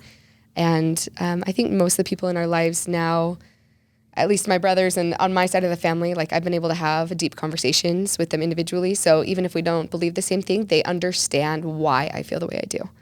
And I've been able to have those with my family, which has been really good and lucky, and we're all in a good spot. Was your dad ever able to say he was happy or grateful or less lonely or isolated? To us, obviously, yes. As we started, like I said, he was the first one that we kind of said, we're not leaving the church yet, but I do have questions about this. And he was very, very happy. He could not show that around my family because he didn't want to convince anyone that he had, because we didn't tell him until like 6 months into our journey. I mean, we were pretty mentally out before because we didn't want it to come across to our family like he had influenced us, because it really had nothing to do with him. Yeah, of course. But he was ecstatic. No, we didn't. Honestly, Exactly. he was. We didn't talk to him until we were ready to hear about the research that he had done, right? Because we didn't want him to just try to convince us. Yeah. And so we wanted to do our own research. And so as soon as we came to the conclusion, okay, we need to figure out what's going on here, then we were open to other people's research and experiences as well. Okay. Yeah. So, but he was, happy is definitely an understatement. Did you ever feel like you wanted to apologize to him for the wedding? Yeah, we had that conversation actually even before we ever left. We had that conversation where we were able to have it, and apologies went both ways. He was like, I'm sorry, I should have shared more of my feelings, that I did want that ceremony so that I could be a part of it. And I was able to say that I was sorry that I didn't push that more, so. Did he ever apologize for not telling you earlier that he had lost his faith? Because when I contemplated not telling my kids, I always feared the possibility that if I hid it from them that I didn't believe, that someday they would be angry at me that I hid it from them. So I think my dad and I have a close relationship, and he had kind of hinted certain things at me, like probably the year or two before. And I just kind of pushed him aside, like, okay, Dad, I don't think he ever apologized. It's hard. I'm not saying that he should have. I'm trying to think of whether or not he apologized for that. I mean, I don't know if I'd call it an apology. He's definitely said that he realized that was not the right way for it. That was not the ideal situation. He's very aware of that was not the ideal way for it to happen. And Morris just pleaded for understanding of how hard it was when you have your kids and your sons are about to go on missions and you just, the inevitable happened, right? Like he knew that it would blow up the family. Yeah. And he loves our family and he didn't want that to happen. And especially after our journey, realizing how easily that could happen, that you can blow up a family. From that kind of news, I could understand why it took so long and why it really took him feeling like he was supporting me in my decision for him to come forward. Because he was like, I couldn't be quiet any longer. When you were having these questions, I had to tell you that I didn't think that you were wrong in your feelings. And so after getting through all the heartache of feeling like it was completely my fault and more looking at it as, it was inevitable. And I kind of gave him the opportunity to come forward with it, even though it was not in the best way. And we all wish it hadn't happened that way. But I don't know. I can't say that I blame him because we understand firsthand how hard it is to disappoint people and to have all that go on. Yeah. Well, here's the tragedy of the day is that we have to get to the airport. So, so let me do this. So so we're going to do another episode. We're just going to do it over, over StreamYard. And there's some things we're going to definitely, so I want to cover why you started growing up in polygamy, the YouTube channel, and what that's been like to move from the difficult conversations of leaving the church to actually speaking up about polygamy in your case. And I don't know even if you talk about the LDS church in growing up in polygamy, but so we're gonna save that for part 3, and we're gonna tell people just to check out your amazing YouTube channel, because I'm guessing if they go to the beginning, they can kind of get all of this or much of this and more. Is that right? Yes. Oh yeah, you'll get a lot more stories of what it was like for Sam growing up. So yeah, it's fun. We've put a lot of content out there, and a lot more to come. Obviously, there's a lot to cover, but there's quite a bit you could go back and watch. Tell listeners of yours really quickly what your channel is and what it's about, just really briefly. So it all started because every time I meet a new person, they have a million questions when they find out where I'm from. And it's just one of those things that everyone I talked to said, you have to tell your story somehow. And I kind of got sick of talking for hours every time I met a new person. So I thought, this isn't a bad idea. Melissa was very supportive and said, hey, you know what? If we get your story out there and people have questions, then they'll be able to go to your channel. And then as we started thinking about it, we said, you know what? Even if we never got one single view in our entire time doing this, it's good to have this information out there for our posterity. So it was kind of like, let's create a journal on YouTube about this experience that you've had. We had no idea that people were that interested into it and that people would actually watch it so much. So that's kind of where it started. Yeah, I mean, it's a community. It's a dying community. And right now they can't get married. They can't have children, which was the only way that they were gaining members at all. And it's been that way for a while. And I told Sam, I was like, our posterity, this is not even going to be a community that's around in another generation. And so let's document all of this while we can. So I knew that Warren Jeffs had suspended FLDS marriages. Correct. But FLDS church members aren't having children right now? They're not allowed to have any sexual relations with their spouses. It got to the point that they're not even allowed to shake hands. The husbands, with your spouse. The husbands and wives. Holy moly. They're not allowed to Warren touch. isn't getting any, no one's getting Exactly. That is exactly it. Amen. That is why I said that I think it seems like he's sitting in his prison saying, well, if I can't have it, I don't want anyone else to have it. And these people are following what he tells them to do. And yet, your parents are still in it. Yes. Yep. So he said even married couples can't have sex? Correct. Oh, yeah, they can't hug. They're not even allowed to shake hands at this point. How is the church not imploded? It's on its way. It's mostly imploded. You'll see now that it's kind of scattered. There's not really a community anymore. It's a lot of people scattered around the state of Arizona and state of Colorado, state of Utah, and they're just trying to live the best they can. They still do receive sermons and teachings from Warren Jeffs from time to time from prison, from some of the leaders that are still able to go and talk to him and spread his word. So he's still in charge of these people, the ones that are following him.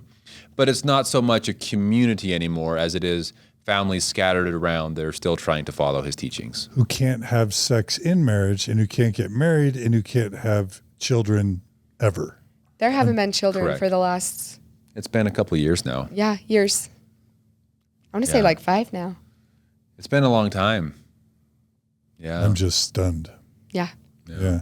I mean, but it also just goes to show how resilient belief is, because people are like, well, how can Mormons still believe in 2022 with the CES letter and MormonStories and like, you ain't seen nothing, LDS church members. There are people still believing that even though Warren Jeffs is in federal prison on child rape charges, and he's told his members that they can't touch each other, let alone have sex or have children. And your parents, Sam, are still faithful. They're still waiting for the day that God comes down and breaks down the prison walls, and his servant Warren Jeffs walks out and reclaims his people. Yep. And I wonder if Warren Jeffs dies. He'll be a martyr. He'll be just like Joseph Smith. But then who will be the successor? There'll always be someone to stand up and say, Warren told me that I should follow. And then it just starts all over again. Yep. Yeah. Oh my gosh. But I do believe that unless Warren dies very quickly, that if he is allowed to keep on doing what he's doing for much longer, the time will come where without new children being born into the religion and the belief, it'll be too late for someone else to stand up because everyone will be so scattered and just kind of doing their own thing at that point that there won't be a religion anymore. Long live Warren Jeffs.